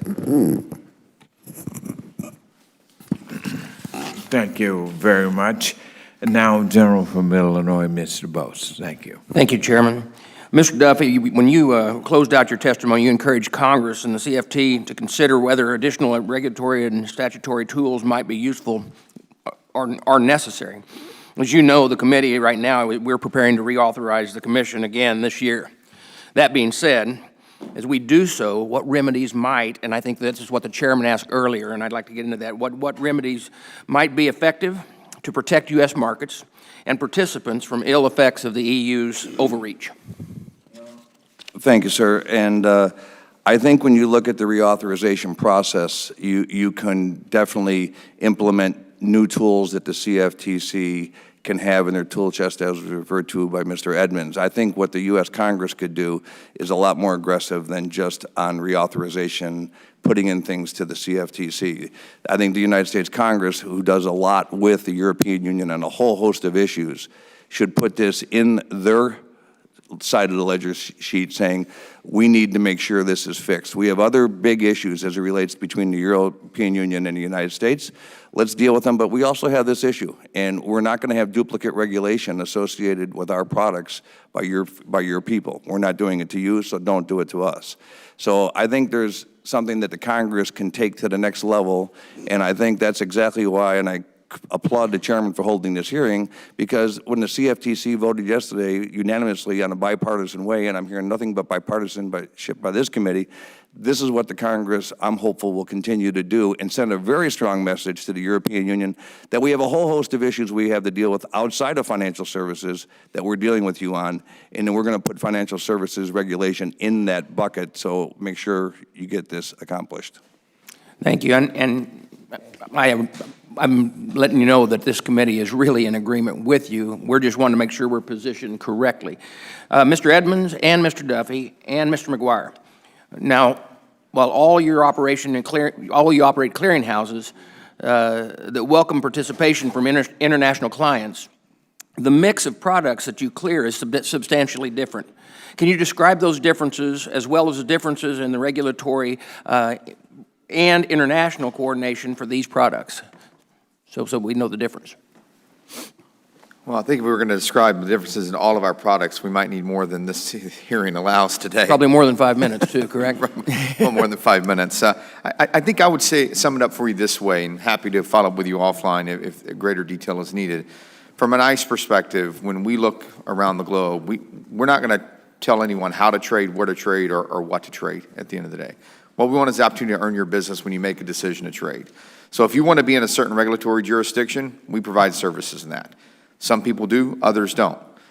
My colleagues up here who we compete head-to-head on a daily basis, they have slightly different philosophies from time to time. But once you get at the philosophical level, you're going to pick your jurisdiction as a customer. You're going to understand exactly how you're going to manage the risk that's most important to you and the business that you're running at that time. We want to give you all the tools necessary to do it within that jurisdiction. Slightly different perspective than others have. Both work, and that creates competition across the marketplace and ultimately benefits the consumer at the end of the day for having that choice. If I may embellish, Congressman, the LCH group, I'll not, again, give you the full plateau of the products we clear and the differences, but I'll focus predominantly on interest rate swaps, which is really the preeminent service that we clear and are responsible for. The swaps market is very much a global market. It has active participants globally from many different jurisdictions, and these are tools, as referred to earlier, that are used for real economy hedging purposes. So that's the product that we have a material position in, and that product is traded globally and is overseen globally. So it's a slightly different fact pattern, different, sort of a slightly unique organization in that regard. So we have oversight through direct registration in many different jurisdictions, and we've worked through that over many, many years. As I mentioned in my testimony, we've been a registered DCO here in the States for 18 years. That's proven through the test of time, through Lehman Brothers, through MF Global, the coordination, not just at an operating level, but between the regulatory supervisory authorities of CFTC and Bank of England have operated well there. So we have a regulatory architecture that we sit within, which is maybe not the architecture you would apply for some of the futures markets. It's very much a global OTC market. So I think there's definitely a case here for different regulatory architectures for different types of markets and different types of products. That would be my main contribution. If I may, sir, you know, CME Group is the largest exchange in the world, and it lists all the major asset classes that touch everyone's lives on a daily basis. So to give you an example how important this is, CME Group had 44% of the notional value of trade of the U.S. Treasury market 5 years ago. Today, CME has 118% of the notional value of trade of the U.S. debt market. So what does that mean? When you have inverted rates going on right now, when you have the rates that are happening in Germany and other parts of Europe, people are looking to invest in certain types of issuance, such as U.S. debt products. They're using CME to manage that risk. That is a very big deal for European participants to participate in the U.S. market, which, as you know, helps benefit us by running our economy, by selling our debt to them as well. I wanted to say thank you to all of you. My time has expired. Thank you, Mr. Chairman. I yield back. Thank you. And now, gentleman from Kansas, Mr. Marshall. Thank you so much, Mr. Chairman. I think of my first question, I'm going to go with Mr. McGuire. Mr. McGuire, my farmers, my cattlemen, pork producers back home use this derivatives market a lot. And I've talked to hundreds of them. They say it's not broken. It's working fine. This committee and many of us as individuals have tried to understand the swaps and derivatives market, and I think it's going along great. When I study big picture analysis, I like to understand the culture of what's happening. I'm afraid the culture with the European Union is going the wrong direction. I feel like maybe they're being a bully. They won't let us do trade with agriculture in the next trade agreement, and this is another example, it feels like, of them pushing us around and taking advantage of Brexit. Tell me what's going on with the cultural relationship with the United States and the European Union through your eyes sitting there in London. This is, could take longer than 4 minutes. I think we have, I guess, a unique position in the UK. We are exiting. We are now going to become a third country, much the same as the US. I think it sort of really echoes some of the points that have been raised already, in that there seems to be an increasing, I use that phrase again, I don't use it lightly, that arms race, where there are different incentives or different positions being taken maybe than there were historically. So, our position is that I think we need to take the temperature down. I think there were views historically that maybe in the first instance when we had the legislation after the crisis and the G20 commitment in 2009, Dodd-Frank went first, that sort of, the pendulum shifted one way. And I think there's a feeling now that Europe is shifting the pendulum the other way. I think we need to bring things back to more of an equilibrium, where actually, in the eventuality of this arms race continuing to escalate, what we're going to end up with is fragmentation, which is going to be a bad impact for all. So I think there's really a need to take the temperature down. It's hard for me to say, I'm not involved in the US-EU negotiations and discussions directly. It would be wrong for me to comment, but it does strike me that we need to sort of de-escalate rather than continue to escalate for the benefit of the end users that are involved here. Okay. Next question.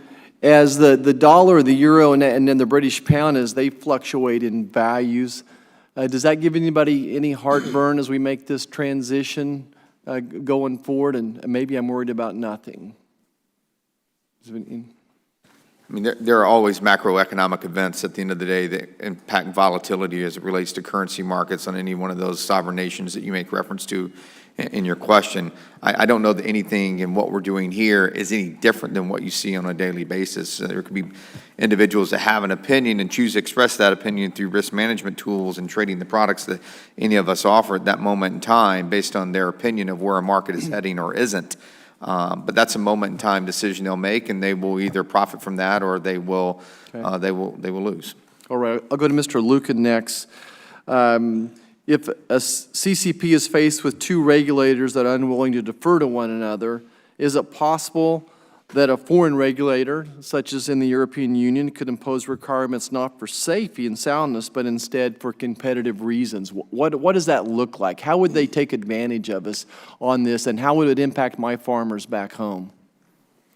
Well, that's what we're really trying to avoid here, is that type of duplicative situation. There has been situations in the past where two competing regulators have been talking to clearinghouses. I think LCH has had examples of this in the past during systemic events. And thankfully, during those times, one regulator deferred to the other, and they were allowed to do what was in the best interest of the clearinghouse. I think, these are the things that regulators need to work out now. This is a level, it comes down to, as much as we can paper this with agreements, it comes down to trust. And for some reason right now, there is a lack of trust between the Europeans and the United States that we're trying to figure out how do we get back to that level of cooperation that has existed for a long period of time between jurisdictions. So, our hope is, and EMIR has the capability of the Europeans recognizing the 2016 equivalence agreement and agreeing to defer to U.S. regulation. And I hope they take that common sense approach so that we avoid the situation that you're talking about. Mr. Duffy, I just got a second left. CMA's been around a while, great reputation. How do you see this cultural, is this something new or just another chapter of this relationship with the EU? I think it's a bit of another chapter, and we have been around 175 years, so you're right, a long time. I don't think that, I really believe people want to do the right thing, sir, to be honest with you. And I think people understand that there's a regulatory regime and it's not a one-size-fits-all, and we can all get along together and operate in a global marketplace, because that's truly what it is today. It's not a centric marketplace. It's grown exponentially, and it's benefited everybody. And I think when cooler heads prevail, so the good people that you represent will be able to sell their products internationally without somebody maybe manipulating their currency to avoid a tariff, things of that nature. Those are all big, big issues that this Congress needs to address. But I don't believe that the European Union is doing anything other than when you look at what happened in 2010 with Dodd-Frank, when you create new legislation, the pendulum always goes to a certain way, and it did it in 2003 with Sarbanes-Oxley. It doesn't make it wrong, because you could always walk it back. It's hard to walk it forward. So I think what's going on right now is you're seeing the same thing happening in Europe, and I think they're going for a little bit of an overreach right now. And I think just alone with the Congress being involved, you could walk them back to where they need to be. Great insight. Thank you, Mr. Chairman, and I yield back. Thank you. And now we'll hear from Gentleman from Florida, Mr. Nunn. Thank you very much, Mr. Chairman. I think we all see the problems and the risks in the proposed EU regulations. I want to highlight several of those problems. Mr. Duffy, EMIR 2.2 proposal does not provide ESMA with oversight over European clearinghouses. Rather, it defers oversight to what they recognize as competent national regulators in the EU member states. But that does make ESMA in the space of clearinghouse oversight an international regulator focused really only on the third country clearinghouses. And while that's strange enough, the proposal also envisions fees on these third country CCPs would cover the entire cost of this activity. It means the CCP in the United States, for example, would pay for the privilege of being regulated by a foreign entity and pay handsomely indeed. I believe that that's an egregiously bad infringement on U.S. sovereignty, and you said earlier in your testimony a crime under U.S. law. If we're honest with ourselves, I think this entire regulatory exercise is an attempt to punish the U.K. for Brexit and to ensure that the punishment is so severe that subsequent members will never attempt to leave the Union. Because ESMA's proposal caps the fees on Tier 1 CCPs and divides the cost of their ESMA's clearinghouse oversight budget between all the Tier 2s, and they designate who is a Tier 2, does that not seem to incentivize them to designate more CCPs as Tier 2 in order to expand their staff, build their regulatory footprint, a sin we frequently see in bureaucracies? Spot on, sir. I mean, that's all I can say is spot on. When you're talking about a proposal that doesn't even charge the local entities for their own regulatory cost, and they want other parts of the world to pay for it for them that are not even systemically important to that part of the union in order to do business, it doesn't pass the ha-ha test, as they say in the business. So I think you're spot on with the fee issue, and it's really a shame what the European Union is trying to do right now. Thank you very much. Mr. Lucan, your testimony contains a chart detailing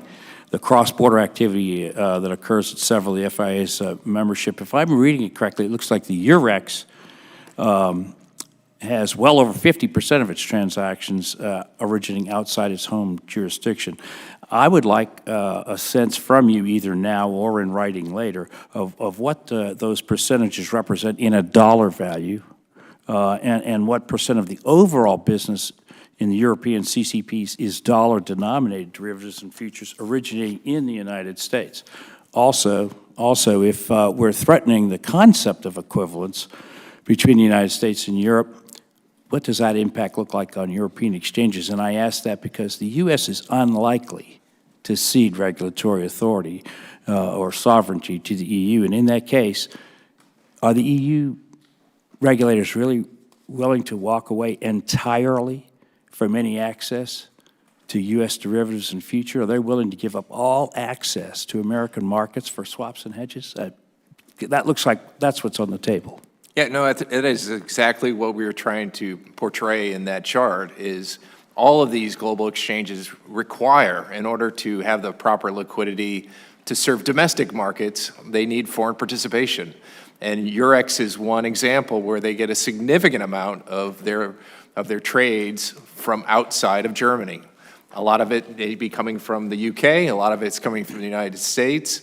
But again, if any of these proposals end up causing a loss of access to either Europe or the United States, that harms everybody. And that's what we're trying to say is we really need to be sensible about this. Open markets benefit everybody. All boats rise. It hurts our ability to manage the risk, right? Absolutely, absolutely. So my time is growing short, but I want to say that it seems like to me there are no winners in failing to provide equivalence where equivalence is clearly due. And I believe that the U.S. should use, and the Congress should use any leverage necessary to ensure that we do not get stuck with a raw deal. In the meantime, I think Congress should request or even demand that the European regulators come before Congress and explain to us how this is going to work and why we should allow this regulatory invasion of the United States. And with that, Mr. Chairman, I yield back. Well, certainly, we appreciate that, and we will move forthrightly on that. I agree with you. As a matter of fact, the ranking member and I were just talking about the next steps we need to take, but I assure you there will be a very strong and adequate response for this. We're not going to put and make our financial service industry be turned into second-class citizens on the world financial stage. You can bet that. Thank you, sir. Now we'll hear from Mr. Johnson. Thank you, Mr. Chairman, and I'll have some questions for Mr. Lucan. I think picking up thematically on the lines of questioning from Mr. Marshall and Mr. Dunn, I mean, it seems, as I've heard everybody speak today, it seems as though we've got a shared understanding of the value of the 2016 equivalence agreement. It seems like we have a shared concern about EU efforts to pull back or perhaps complicate that system of regulatory deference. And I'm surprised by that because it seems as though the fundamental landscape is the same as it was in 2016, save for one thing, and that is a pretty substantial member default and I think a concerning response at a European CCP regulated under the EMIR framework. And so I think my first question for you, Mr. Lucan, I mean, FIA has a wide cross-section of market participants, including a number in Europe. What were your thoughts or the thoughts of your company when you saw this pretty substantial failure? Well, I think there was significant concern among the entire industry and a lot of soul-searching among even panelists up here on what went wrong during the NASDAQ default. And as you mentioned, they appeared to be EMIR compliant, that entity, and they're owned by the NASDAQ Corporation, the holding company here in the United States. And we did a review of that default and have recommendations. NASDAQ, to its credit, has also done an internal, hired outside consultants to help it to identify what went wrong. So even though you can be in regulatory compliance, that doesn't absolve you from active risk management. And I think these clearinghouses can talk about this, that even though on paper you may be compliant, there is an active daily risk management that has to be carefully considered. And for whatever reason, the NASDAQ had, especially as it gained new members, individual members of the clearinghouse, may have let in more risk than that was appropriate. So it was something concerning to us. Well, and I certainly understand that it's hard to be a perfect safety and soundness regulator, right? I mean, there is risk inherent in the system. But as we sit here today talking about a potential pretty substantial shift of that safety and soundness being evaluated in this country to being evaluated in the EU, I have to be left with the question, is there any reason to believe they're very good at it? I mean, if they missed the warning signs that led up to this, again, pretty decent-sized failure, should we doubt the prudence of the European regulators? I think it is a very good question. Here is ESMA deferring to the National Competent Authority of the NASDAQ of Sweden in this situation, but not directly regulating that CCP. That's the way the EU law is written. But I think it does raise a question that if you're not regulating your own CCPs, why should you be regulating outside CCPs? That's the way the law is written. But I do think fundamentally, philosophically, it raises a good concern and question. So were there, I mean, thank goodness we didn't have a serious contagion problem in the wake of that. Were there components or fact sets within this environment that kept the ripple impact to the, I don't want to call it modest, but to the non-systemic level that we had? Well, I would say that clearing worked, and one of the reasons the G20 recommended clearing as a safety net for our markets is it has several layers of its waterfall of clearinghouses that ensure that a default does not have contagion risk.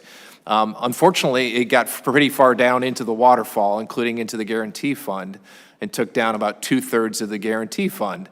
But it quickly recovered, and members, put more money into the guarantee fund, and clearing worked.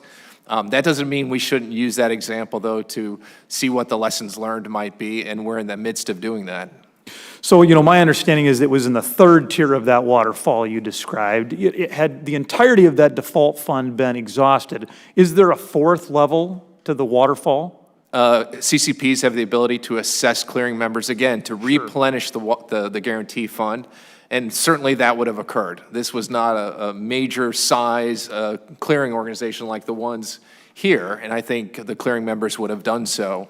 But still, if you extrapolate that to larger clearinghouses, it's problematic, and we want to make sure that whatever problems existed there, that we as an industry try to address those things. Particularly if you have a couple of problems happen during the same time period. You start to exhaust these management mechanisms pretty quickly. Thank you very much, Mr. Lucan. Thank you very much, Mr. Chair. I yield back.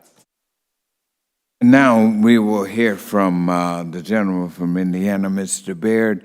And I might mention, in case any of you may not know, the ranking member and I have decided we'll have just a short second round so we can come back and put some final touches to this.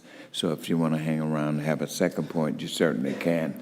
Mr. Baird, you're recognized. Thank you, Mr. Chair, and I certainly appreciate the comments from some of my colleagues about agriculture and the livestock industry and farmers and ranchers. And Mr. Duffy, I really appreciate you recognizing the importance of agriculture in the CME. But my question, Mr. Edmonds, deals with some background for you. They've held a hearing here on the Clearinghouse recovery and resolution last year. One thing we learned is that the certainty about the rights and obligations of affected parties and clarity about who is in control is essential to managing the crisis and restoring order. In your testimony, you briefly discussed the challenges of overlapping regulators during a time of crisis. So while no one expects a clearinghouse failure, if there was a failure at a non-European Tier 2 CCP that was not extended as substituted compliance, is it clear exactly which regulator would be in charge? As we answer the question today, I think it's difficult for us to say with absolute certainty who would be in charge at that point in time. As Mr. Duffy said, if it were CME Group that found itself in that, there would be problems with the U.S. law here. I mean, certainly we have clearinghouse operations around the world that we would also have local national regulators at the time having that concern at that moment, wanting to weigh in. So the one word that keeps coming up, and many of us have touched on it here, and really at the epicenter of the issue is whether or not we are creating certainty. And the less certainty we have, or the more uncertainty we create, that's where you begin to see all of the questions in the waterfall of what you might determine bad things happening. Whether it's inside the clearinghouse, there's a lack of certainty when these things take place. Whether it's in the market, the lack of certainty creates volatility. Sometimes that's good and means that, people on the right side of that. Other times, if it's overwhelming, like we saw in the financial crisis of the uncertainty, it's really bad for national economic policy or international economic policy at the time. So I can't answer your question with absolute certainty if we would at that time of stress. I think, as Mr. Lucan has said, we all want to avoid that. We're all committed to finding ways through that, and if we weren't, we wouldn't be sitting here today and wouldn't be taking the stances we do on the international stage to attempt to drive to that certainty. The worst thing that we can do is wake up and have a customer call us on any one of our venues and say at a given moment in time, what is the answer to this question, and not be able to give them a complete answer. And right now, I think as a whole, until some of the arms race, as Mr. McGuire has articulated, settles a bit, we're faced with that issue of having an incomplete answer. Thank you. Anyone else care to comment on that question? Okay, my next question goes to Mr. McGuire. You're registered with the CFTC and the same as any U.S.-based clearinghouse, and yet you're domiciled in the United Kingdom. So can you describe to me how that relationship between LCH, the CFTC, and the UK regulators works? Sure, thank you for the question, Congressman. I think the way I describe it is simply, it works well. I think the relationships are, you need to think things through, let's say, sunny day scenarios and rainy day scenarios, and the sunny day is business as usual and there's no major defaults or crises, and the rainy days are crises or defaults such as Lehman or MF Global. And over the course of 18 years, with those events, and also with the enactment of Dodd-Frank and European regulation and other regulation around the globe, we've always found a way between LCH with the Bank of England, who is the primary regulator in the UK, and the CFTC, who have oversight as well, to navigate through any of those legal or regulatory texts and always arrived at a sensible outcome. So that has enabled us to be 100% compliant with all of the DCO core principles here in the US. We are fully compliant with and our clients benefit from the client asset protection rules and Part 190 bankruptcy code here in the US. We hold assets onshore. So I think it's a way to show that it is possible to navigate where you are systemically important to a jurisdiction, which we clearly are in this case. It is possible to achieve it. But I think the main point I would say is that the key to that is trust. The key to that is cooperation. The key to that is deference between the regulators and constant communication and transparency. Thank you. And I'm running out of time, so I yield back, Mr. Chair. Thank you very much. As I mentioned, the ranking member and I have a few more questions, and you may as well, Mr. Baird. But let me get to the heart of the matter. And the heart of the matter is, quite honestly, we've got a problem here. There's no getting around it. I think in each of your testimonies you pointed that. And so we want to try to find out, what do we do about it? And judging from what I'm hearing and for what we've heard, I can assure you that we in this committee, myself and ranking member, are prepared to move on some action to very quickly and decisively get a message to the European Union in a proper way. And secondly, we need to devise a way in which we can use our leverage to respond to this. We are the strongest, most powerful, and fairest economy and financial system in the world. And the European Union is really messing with the wrong tiger here. And we need to get that message out. Because if we don't, for example, this whole EMIR situation is wrong so many ways. First of all, setting up a way in which you all become, or we become, what is affectionately called third countries. What does all that mean? Why? And then Great Britain is thrown in with that. And between the United States and Great Britain, we are the two largest, most significant financial systems. And they are operating in a very haphazard and dangerous way to themselves. We need to get that out. We also need to examine how we offer some form of retaliation? Do we pull back our market to them?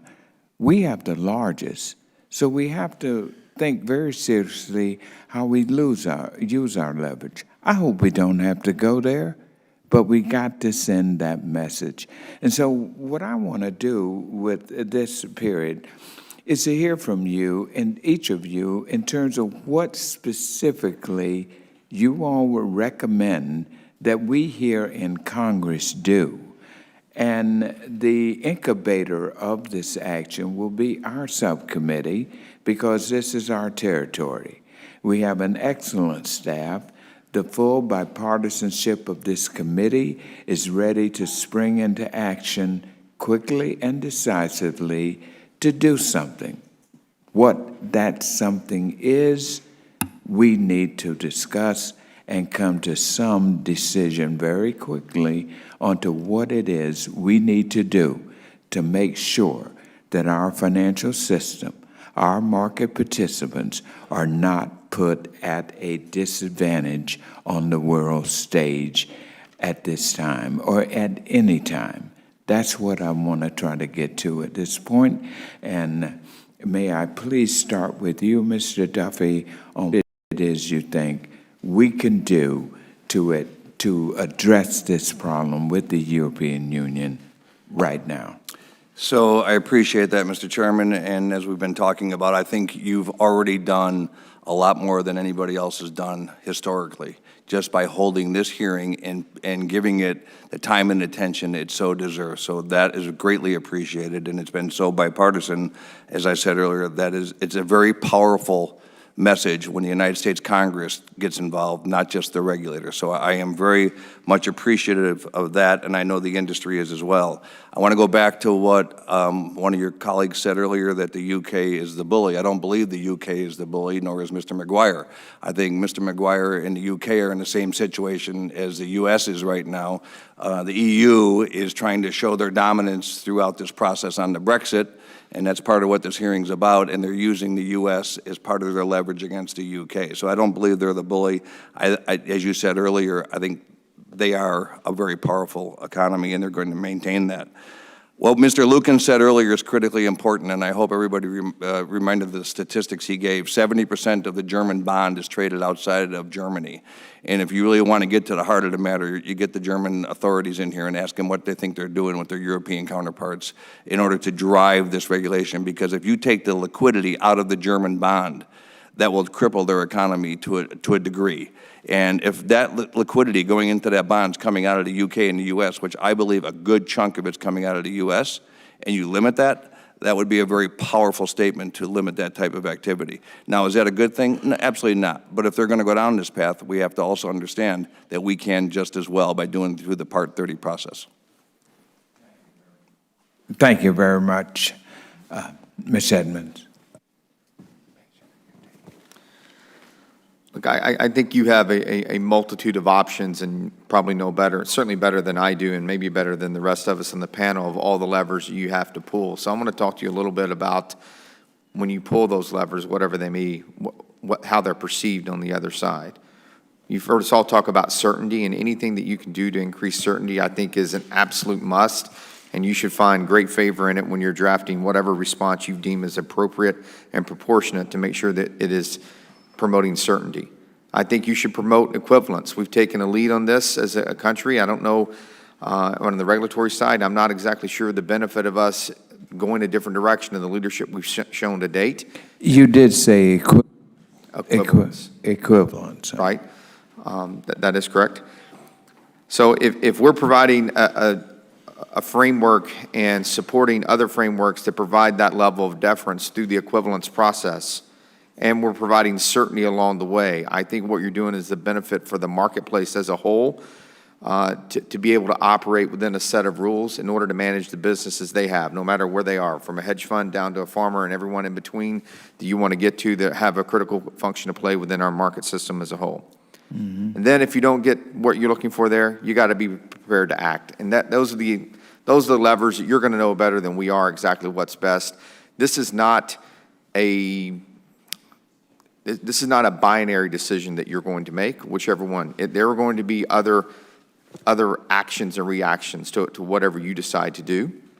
And I think you have to look at that holistically, and you have a much better point of view or a vision of that than we're going to be able to see, because we're going to take your action and we're going to have to react to it, whatever that is. And we're going to have to change parts of our business, whether it's in London, whether it's in Chicago, or anywhere else here in the United States, in order to continue to provide for our customers. That's our job at the end of the day, is to get through all of it at the end of the day and give them some level that they can continue to manage their business within the confines of that regulatory framework.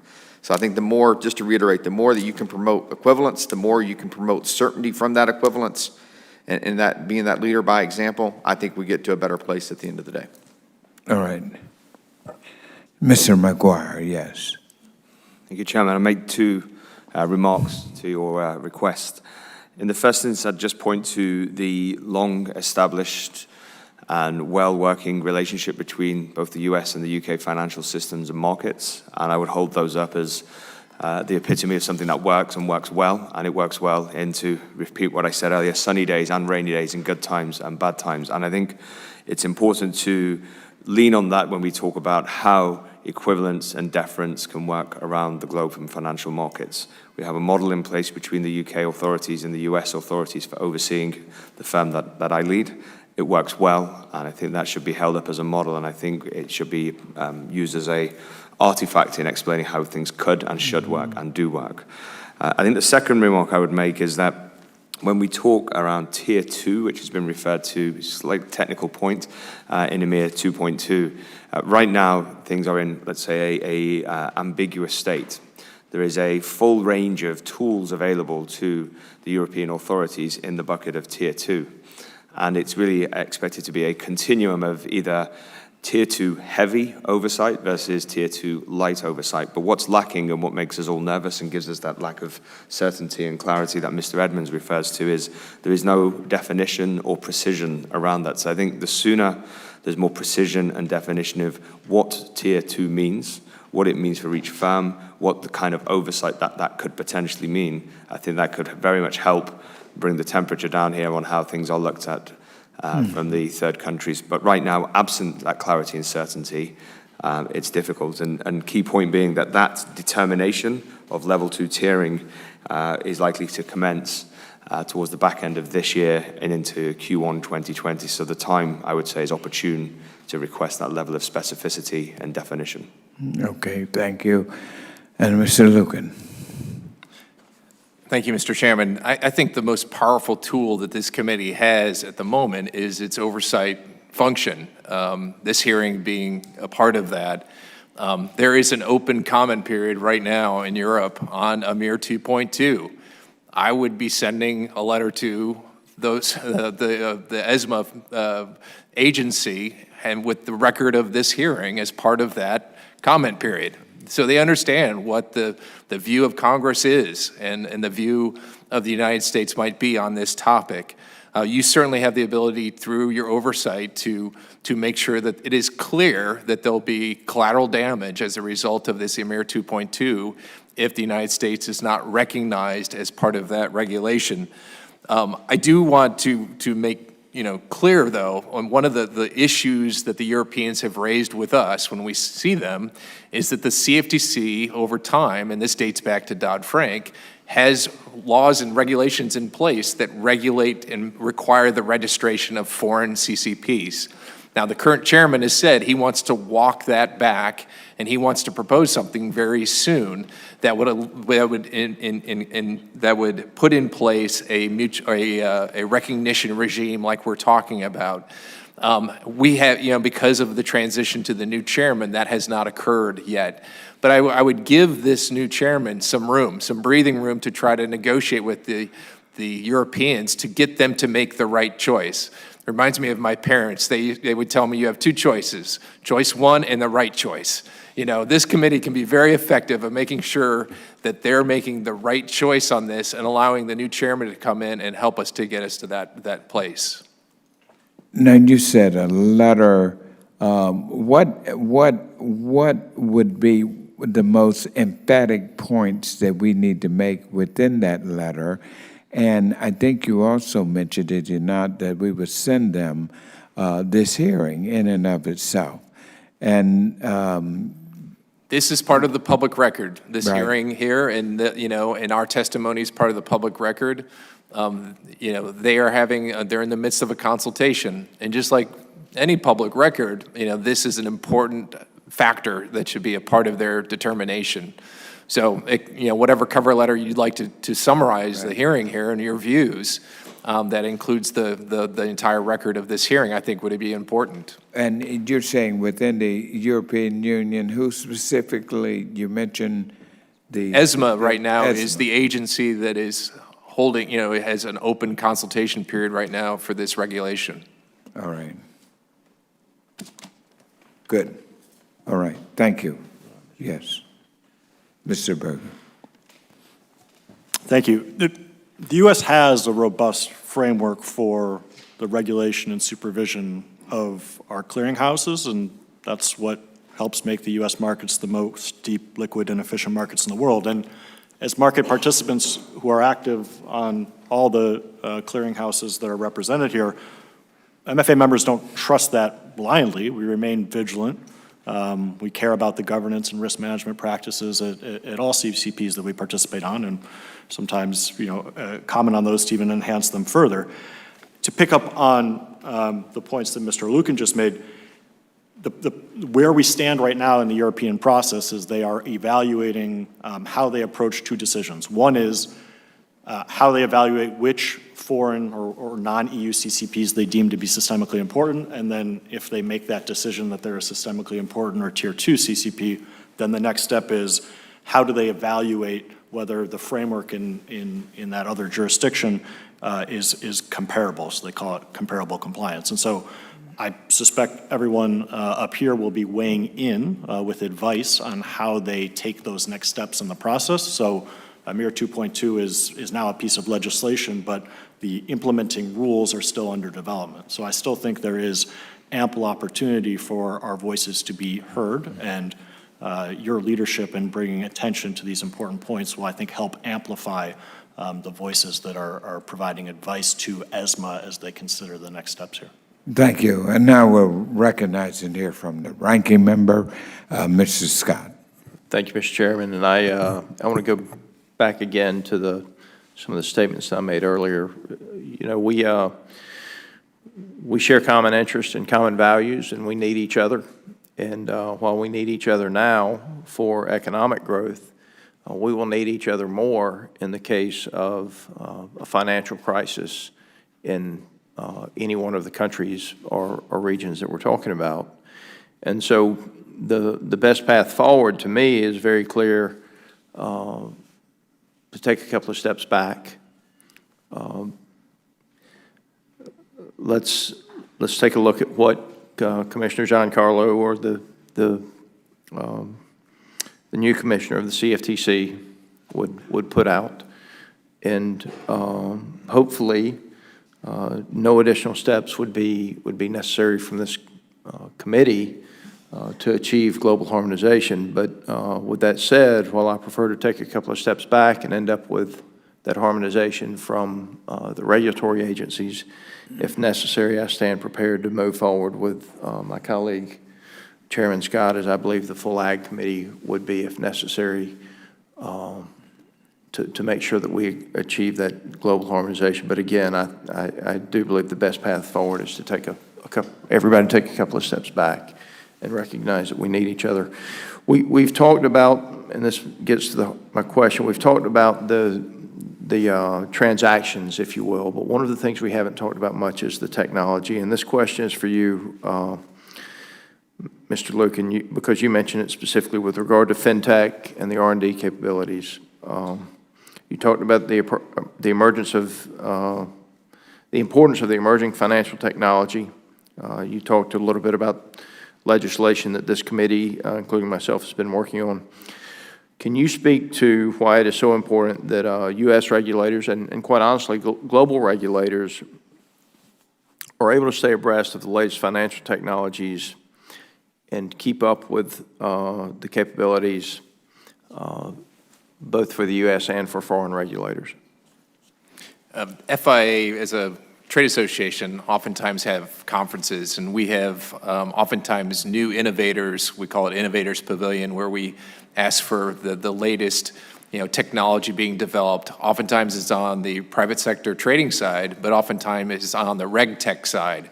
So it's giving us technology on how you surveil the markets, making sure that traders aren't trading ahead or doing illegal activity, or if risk is building up in the system. All these CCPs around this table have private companies that are helping them to manage the risk of their exchanges.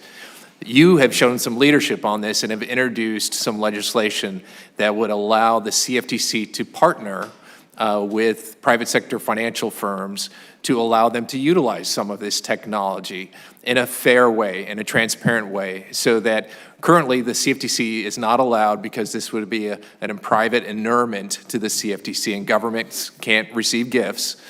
So this would be an exception.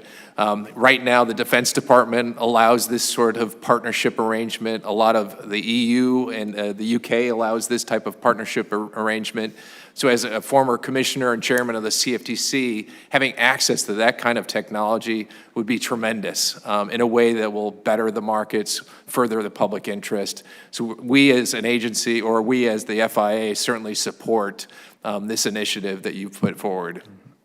And let me say, as one of the authors of the legislation, we recognize the word gift can be misconstrued. If there's a way to change that definition to relieve any concerns that some individual is actually receiving something of monetary value, because that is clearly not the intention of the legislation, then we're happy to work to find the definitions that resolve in any of those questions. But the goal is simply to allow our regulators to see and work within that technology so that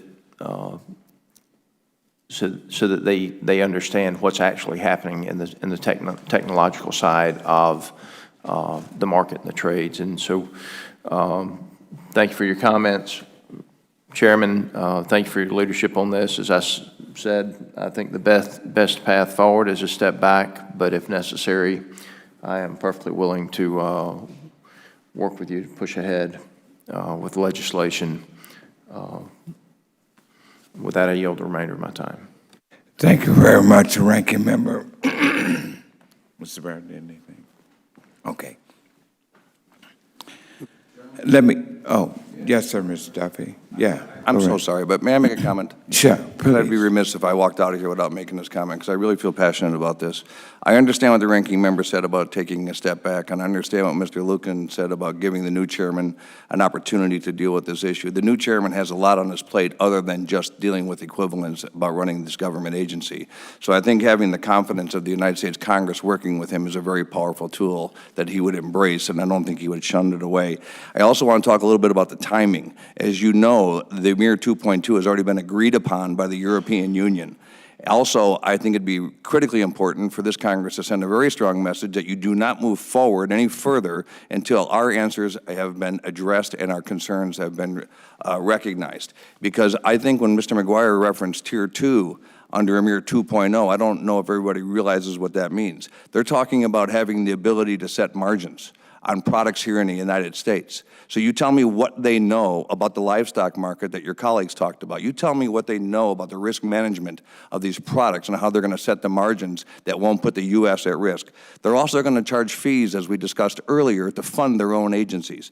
They're also going to have the ability to fine CCPs up to 30% of their revenue, unilaterally, whatever they want to do. They also get to decide the governance of these entities, which is in direct conflict with Delaware law as public companies. And as far as it goes with the regulation by the U.S. on the EU or on the UK, and we do not regulate their base futures and options business. What Mr. Lucan was referring to is swaps. We have a very light touch on anything that relates to futures and options. They want to regulate our entire business, not just what our government is doing with them right now on the swap side. So I think there is some major differences here, and I applaud you again, Mr. Chairman, this committee for taking this up. Thank you for allowing me time. Thank you so very much. And as we conclude, let me just say this, that I feel very strongly about this. And we're going to take the results of this hearing and all of our remarks and concerns. We're going to take it to the full committee, Chairman and Ranking Member Chairman Peterson, and as well as Ranking Member Conaway. And I am going to be pushing very hard to hopefully convince them that we need to take a step. We need to send a message to the European Union. I think the least we can do is your recommendation, Mr. Lucan, that they make sure. We love C-SPAN. It would be wonderful if they were watching this now there, but we can work with C-SPAN and make sure they get the full hearing. It's not just me. It's not just our committee, our subcommittee here. It's you. You all are the ones that have to make it work. You all are the ones that are being put at a disadvantage. And when you're being put at a disadvantage, the American people are being put at a disadvantage. I'm telling you, I feel it very insulting that this EMIR 2.2 coming at this time, and they are going to take away the regulation of our financial services industry from us to them, and then charge you a fee for regulating them. This is insulting. It's wrong, and we need to respond to it. It's important that we respond as a full bipartisan Congress, so you can rest assured that your testimonies and the results of this will be discussed, and we will meet with the full committee. We'll take it from that point. We will also speak with the leadership of the full Congress, Speaker Pelosi, as well as the ranking, Leader McCarthy on that side, and move forward. This is an insult to the American people. It's an insult to us. So we're going to respond. We have an excellent staff that's been taking copious notes, and we have the recording. So we will let you know that this meeting has not been in vain. The ESMA will hear this voice that we spoke this morning. I can assure you that is certainly will be the first step.